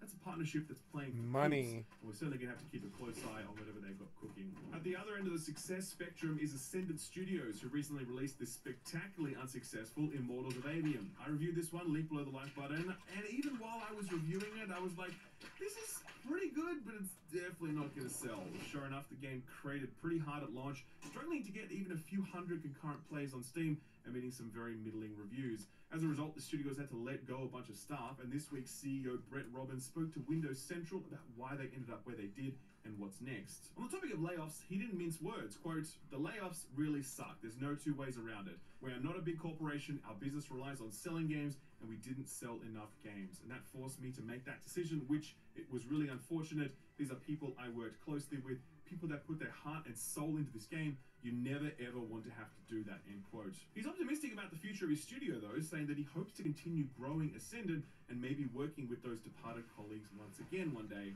On the topic of the game coming to Game Pass and PS Plus, he was straight up about that too. Quote, Certainly those services give you a wider funnel. More people might engage with the game, that's always good. Yes, we're talking to them about getting the game onto both of those services. We don't have a date yet. I'm pretty sure it's going to happen though, end quote. When it does arrive in those services, I do recommend checking it out. Like I said, it's not incredible, but it's a good time, and at the Game Pass price point, I think it's going to hit right for a bunch of people. Alrighty, let's talk about the Suicide Squad. So, we're about 2 months from launch now, if you can believe it. Oh my god, I can't believe it. Just saying that aloud has made me realize that February is really fucking close, and I still feel like I haven't even fully processed last February. Anyway, the game is coming out February 2nd. Given how long it's been since we heard anything about it, I had suspected that it was going to cop another delay. But just this week, Warner Brothers started turning the crank on the hype machine, which means that barring any last-minute disasters, that February 2nd release date is all but locked in. So Rocksteady have just released a 20-minute Vidoc thing onto the PlayStation YouTube channel. Didn't go super well. At the time of writing, the video has substantially more dislikes than likes and a very hostile comment section. Most people disappointed that this was the game that Rocksteady are making, it being a live service looter shooter rather than an immersive single-player game like the Arkham trilogy was. So I watched the whole 20 minutes, and I want to be clear that I don't want to prejudge this. It could be absolutely fantastic. We won't know until we play it for ourselves. But so far, it's not filling me with a lot of confidence. Technically, it looks really strong in the sense that it's running beautifully here, and the draw distances are huge. The Fortnite-style art and color palette is less to my personal taste, but hey, obviously they're drawing a clear line between this and Gotham City, fair enough. For me, the writing isn't really landing. I don't know, I think the game is trying to be funny in some moments, but the jokes aren't really hitting. The biggest issue remains the gameplay. The unrestricted verticality of these characters is weird. In this trailer, we learn that Harley Quinn is using Batman's gadgets as her means of transportation, and Captain Boomerang is using some flash device that somehow gives him a taste of the Flash's powers or something. It's just totally weird that these characters are able to move in this way. The combat looks to be the most shaky part of the package. Every clip they showed, it was like, is that it? The brilliance of Batman's combat was that it was so perfectly aligned to the fantasy of that hero. The conceit and the mechanics complemented themselves to create this brutal ballet. Here you've got Captain Boomerang teleporting around and using a sniper rifle while King Shark unloads his miniguns into his foes. It's odd. Like I said, perhaps this is way more fun in the playing, but none of us will get the chance to do that until the game launches next year. So in the meantime, we can only go by what we're seeing here. So far what we're seeing ain't super great. The stakes for Suicide Squad are pretty high for Warner Brothers, not only because they've dumped an absolute truckload of money into it over the past 8 years, but also because they're going all in on live services. Everyone's favorite entertainment CEO, David Zaslav, has said that he plans to transform Warner Brothers' biggest gaming franchises into always-on live service games. Yay! Quote, our focus is on transforming our biggest franchises from largely console and PC-based with 3 to 4 year release schedules to include more always-on gameplay through live services, multi-platform, and free-to-play extensions, with the goal to have more players spending more time on more platforms. Ultimately, we want to drive engagement and monetization of longer cycles and at higher levels. We are currently under scale and see significant opportunity to generate greater post-purchase revenue, end quote. A very stirring speech there, gives me a whole lot of faith in Warner Brothers' future game-making efforts. And hey, if any of them don't pan out, they can always just delist them and then throw them in the garbage, like they just did with that Coyote versus Acme movie, which was literally finished, but they'd rather destroy it and claim the tax write-off than release it to the public. These are the people who are funding the next wave of live service titles. Think about that long and hard before you slap down on cold hard cash for a pre-order. In many ways, Warner Brothers appears to be rocking up to the live service party well after the parents have got home, called the cops. Almost every week we report on a new live service going under or being canned even before it's released. It's gotten so bad that it seems like Sony are starting to ease off on their live service ambitions. You'll recall that outgoing boss man Jim Ryan went all in on live services, greenlighting no fewer than 12 of them, devoting more than half of Sony's first-party research and development budget to live service efforts. Those efforts hit a serious speed bump when Naughty Dog's multiplayer game was reportedly shelved after Bungie poo-pooed it. I'm sure their feedback hits a little different now after seeing the current state of Destiny 2, which just this week hit an all-time low in terms of player count and engagement. Regardless, Sony are definitely pivoting in their broader approach to live service titles. In a recent earnings call, Sony President Hiroki Totoki confirmed that a number of live service projects have been delayed due to quality concerns. Quote, "We are reviewing this. We are trying as much as possible to ensure these games are enjoyed and liked by gamers for a long time. Of the 12 titles, 6 will be released by FY25. That's our current plan. As for the remaining 6 titles, we are still working on that." Release dates on those projects were far from clear, but it's understood that most of them should have been delivered by FY25, meaning that Sony has effectively delayed half of their live service portfolio. Many are cheering at the news, and yeah, look, I'll be honest, it seems a bit crazy to me that a single publisher is trying to push out 12 live service games at once, especially given that Sony have built their empire on high-quality single-player titles. Diluting their focus from that just seems like such a thoroughly bad idea, so any rethinking... Testify, Ralph, I agree. At the same time, these projects... Yeah, like, I don't know, is it, like, so they're bored doing what they want to do. They should sell the company to somebody who's brand new at it, who wants to take it and do greater things. And they should, if they're bored, and then let them do something new. Don't change. Don't reinvent the wheel. You guys are too fucking iffy with that now. I was just thinking about how really sad it is that like they're remastering The Last of Us, but they don't put it on PC. The one crowd that I think would actually want it. It's really weird. The weird corporate shit that they do. Them fucking canceling that Acme versus whatever movie. All that stuff. Development. It's not like Sony have cancelled them.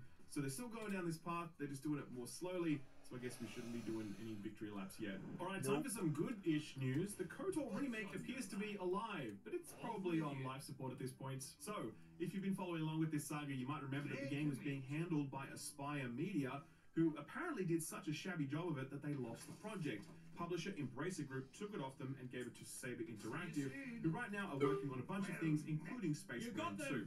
Anyway, we haven't heard a peep from Saber since then, leaving many to speculate that the remake was effectively dead. This week, Embracer boss Lars Wingfors was asked point-blank during an earnings call if the game was still in development. Here's what he had to say, quote, "I notice that anything I say to this becomes a headline. So that is my only comment," end quote. Hardly very reassuring. It got even worse after that, though, when Jeff Grubb said on the Game Mess podcast, quote, "This game is not being worked on right now. Full stop. This game is not being worked on in any way at any studio," end quote. It was at that moment that Jason Schreier wrote in to save the day. Tweeting just this afternoon, he confirmed that the project was still alive, but even he didn't sound too convinced of its long-term prospects. Quote, "Can't say whether the KOTOR remake will ever actually come out, but yes, 2 people from Saber Interactive tell me they're still on it, despite recent rumors that nobody is working on the game," end quote. So that's something, but it's not exactly Saber Interactive shouting from the rooftops about the strength of this project. Still, you gotta hope that Embracer Group get this one right, because they need a win. They've gone from one disappointment to the next after their Saudi-backed lifeboat capsized, leaving Embracer swimming in debt. They've slashed 900 jobs in just the last 3 months alone, and promised more job cuts to come. They also had Payday 3 go completely belly up. In the same earnings call, they disclosed that the game performed below. I mean, Payday's always sucked, though. I can't believe they made 3 of them. They should have cut that. It was good for the LAN Cafe age, and I'm surprised and happy they made a second one. Third one was uncalled for. We knew by then that, no, don't make any more of those. That whole Grand Theft Auto, let's be a bank robber thing, that shit was cool in the year 2000. It's 2023. I don't think anybody really wants to aspire to be a bank robber shit anything anymore. We all know what happens. The feds spray you with AKs. It's a bad premise.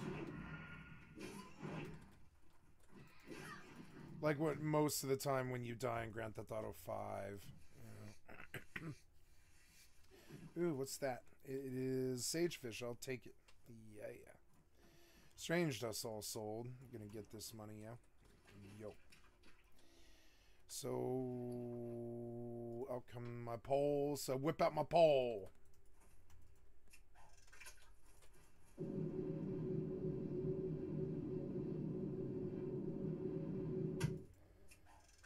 Seems expensive. I don't know. The group just can't seem to catch a break. A quick lightning round to finish off. The League of Legends Worlds Finals smashed records this week when it clocked up over 6 million concurrent viewers, excluding Chinese viewership. This makes it the most watched esports event in history. The perfect audience for Faker to reclaim his crown for the 4th time. Absolute GOAT. These numbers come just a week after Blizzard's Overwatch League voted to end itself, citing low audience engagement and viewership. Blizzard and Riot are both based in LA, but when it comes to their handling of esports, it's very much a tale of two cities. While the Western games industry is chugging down layoffs like a frat boy at a keg party, the Japanese games industry is hiring more staff and paying them more money. This week, Atlas, makers of the Persona series, announced that they were giving their people a 15% pay increase. It follows a 5% increase earlier this year, and it comes in recognition of the fact that business is good, and it's good to reinvest profit into the people who help make that profit. Western publishers be like, instructions unclear, sacked 20% of workforce, and bought a 3rd Lamborghini. Interested in Borderlands 4 or Tiny Tina's Wonderlands 2? No? Well, bad luck. You're getting them anyway, probably. The VGC spotted mention of it in the LinkedIn of former studio technical director of Lost Boys. They shouldn't push Borderlands any more than they did. If they do, they should return to form, and they should make it super gritty like fucking Rust, and stop doing that cartoony bullshit anymore. It was cool when I was a kid. I think that's who they're trying to, like, you know, reach, but still, that sucks.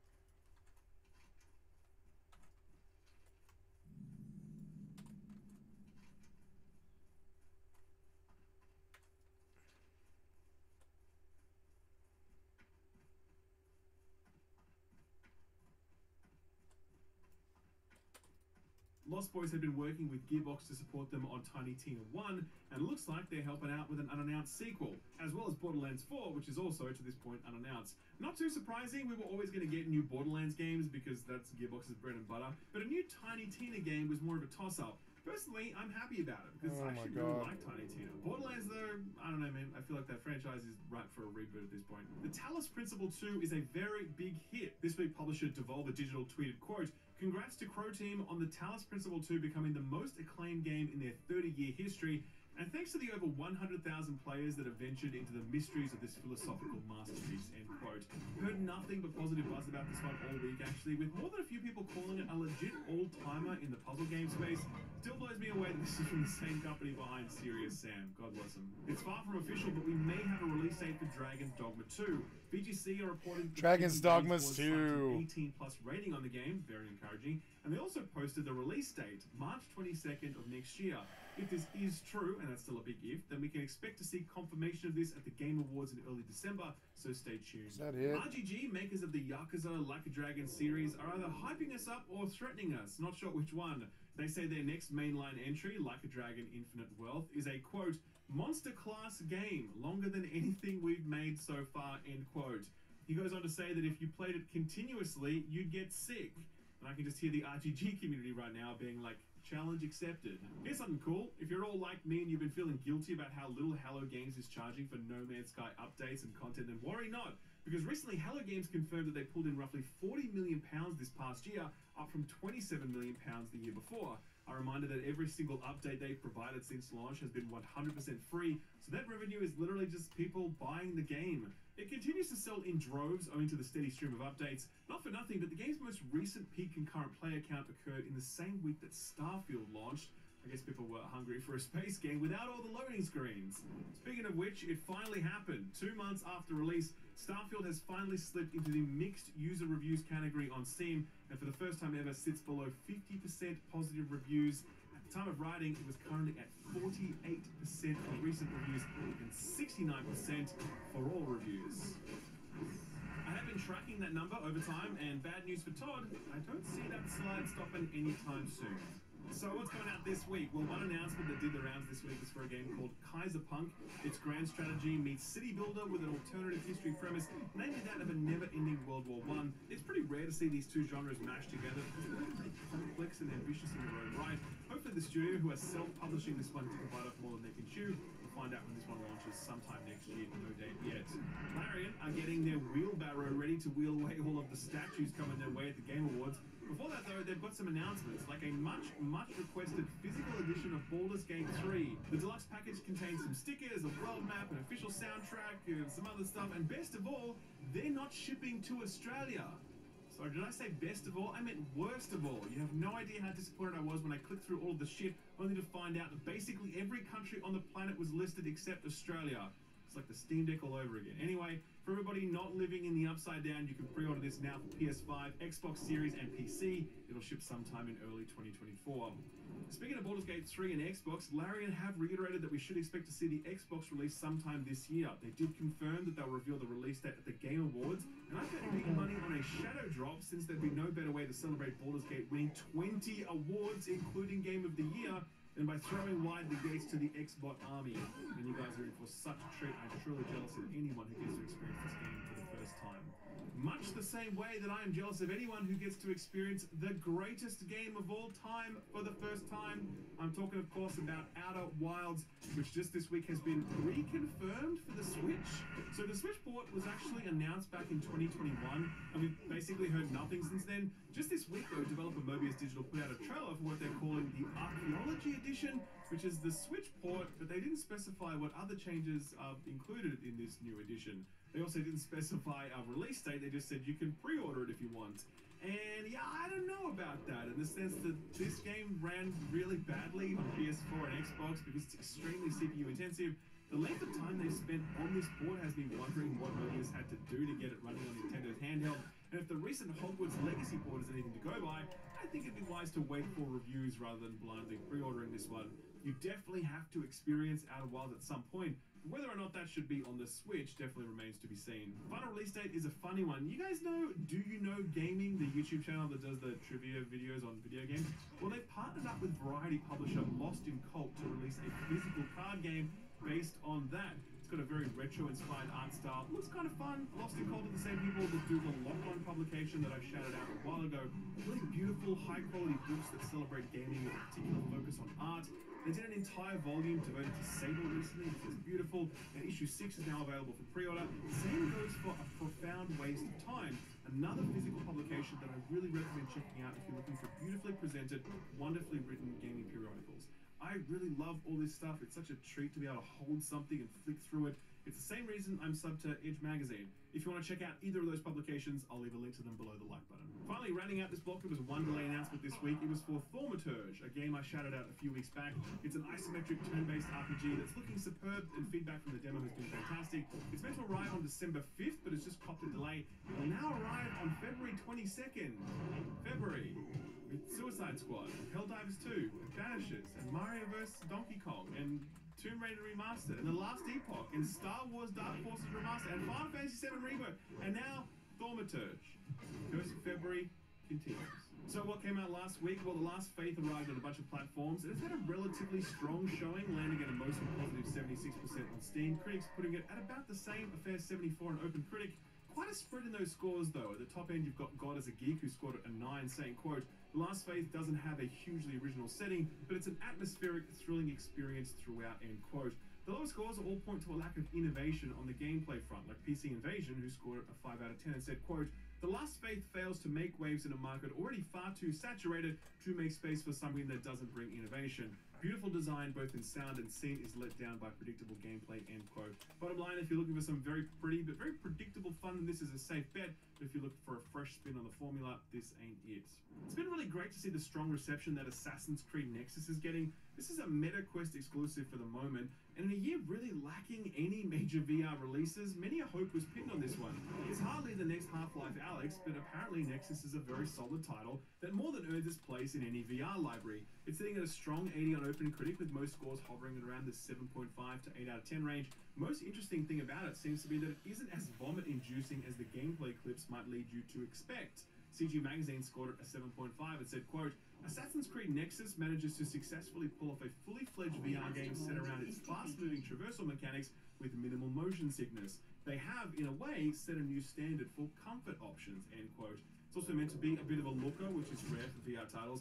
And it's just nice to see a major publisher doing something in the VR space because it feels like they've almost all pulled back at this point. Persona 5 Tactica dropped last week. We covered off reviews for that one in last week's show.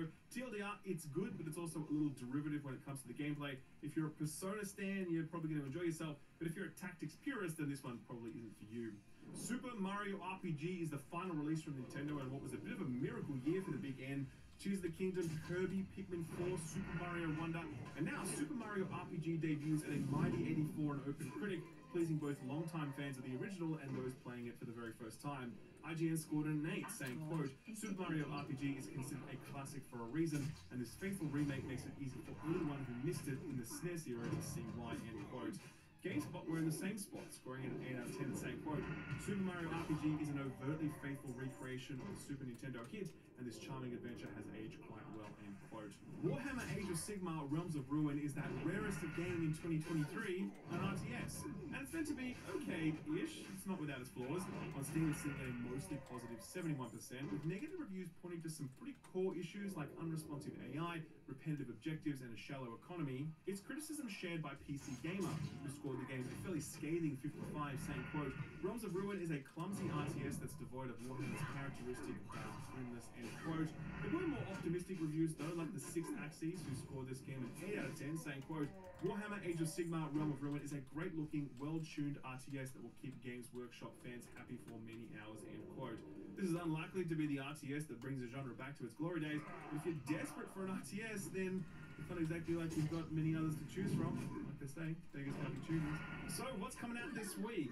Basically nothing. If you needed proof that 2023 is essentially over, then this week is certainly that.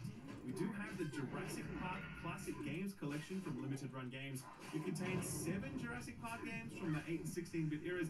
None of them were particularly memorable, I don't think, except for the one where you got to play as Dr. Grant riding a Gallimimus. If you're keen to go way, way, way back in time in more ways than one, then this one hits all platforms on the 22nd. A couple of Xbox ports dropping this week. Both June Spice Wars and Rollerdrome arrive on the 28th. Both of them day one on Game Pass. Love to see it. Link to the Rollerdrome review below the like button. By the way, please click the like button. Love you. Thank you. Only other release this week is a game called The Last Train Home. It's about a group of soldiers making their way home after the end of the Great War by train, only the passage home is just as fraught as the front line. You need to carefully manage resources on board your locomotive while commanding your squad to clear the tracks of any obstruction, be it benign or hostile. It's been described as Frostpunk meets Commandos, and that sounds like a pretty rad combination. It's being published by THQ Nordic, and it's arriving exclusive to PC on the 28th. Alright, time to get weird, so put this on your radar.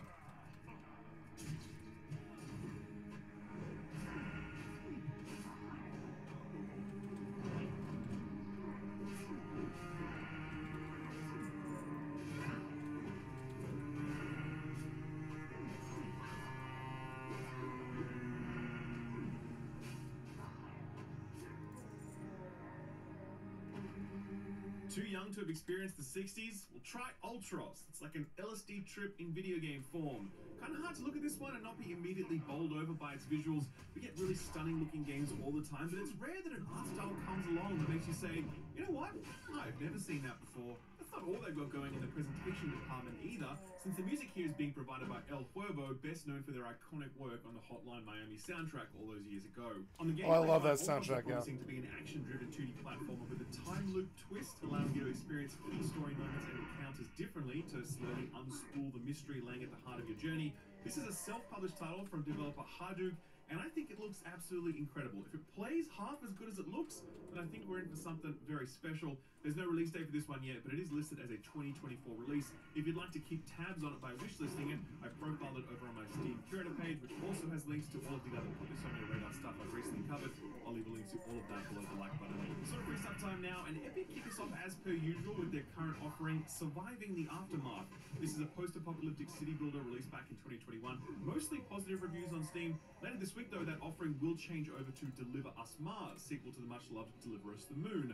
The Mars adventure didn't hit quite as right with audiences, but it's still worth checking out if you're into atmospheric and immersive sci-fi narratives with some lovely visuals. Prime Gaming have a bit of a sense of humor this week, hot on the heels of the apparent cancellation of the KOTOR remake.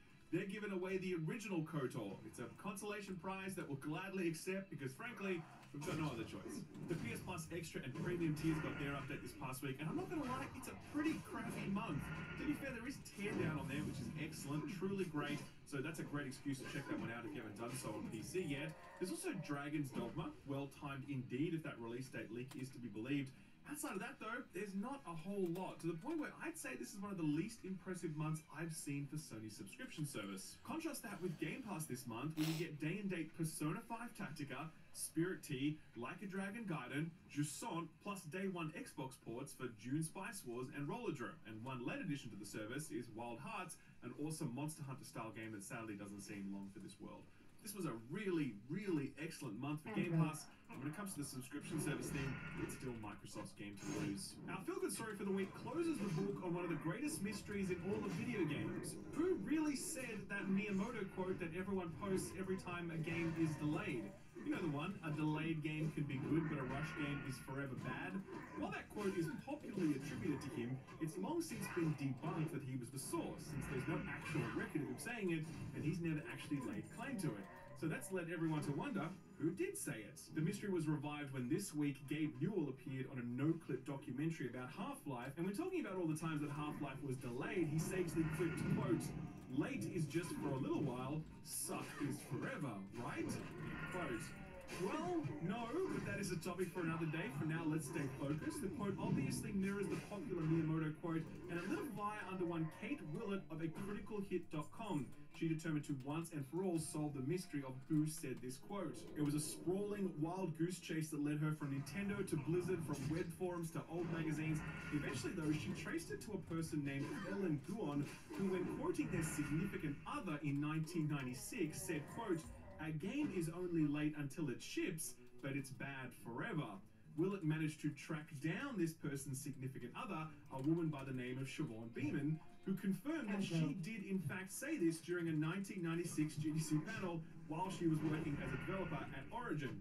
Another person backed this up and said the original phrasing was more along the lines of, quote, "A game's only late until it ships, but it sucks forever," end quote. Couldn't have put it any better, and it seems as though Gaben agrees. Alright nerds, you've been a fantastic audience as always, staying right to the end the way that you do. I love it, appreciate it, but could I ask the smallest of favours? Hit the like button. It's the equivalent of giving a YouTuber a pat for being a very good boy. And if you really want to go in and give a hearty belly scratch, then you could hit that subscribe button, ding the notification bell. Did I take that analogy too far? Was the imagery too vivid for your imagination? Probably yes, but what's done is done, so we're just going to own it now. I'm going to go back to playing a few things on my pile of shame. Austin may have another cheeky indie spotlight review for you later this week. And like I said, expect some in-person coverage over at the Game Awards very soon. For now, thanks again for watching, and a big thanks to this week's sponsor, Ridge Wallet. There are no intro bands for this one, just the cold hard dollars and cents. Ridge Wallets usually offer a nice discount on this channel, but they never offer anything as good as they're offering right now. Up to 30% off when you click the special link I put below. That is an absolutely mammoth discount, and it couldn't come at a better time, since Christmas is right around the corner, and a wallet upgrade for someone special in your life would hardly go amiss. I personally was using a Ridge wallet before they sponsored the channel. I saw it somewhere on YouTube since there's the whole influencer marketing thing. I've been using one for over 3 years now, and it's always been fantastic. Ridge wallets can hold all of your cards, within reason, and they have different options for the back, including both a money clip and an elastic strap. I prefer the strap personally.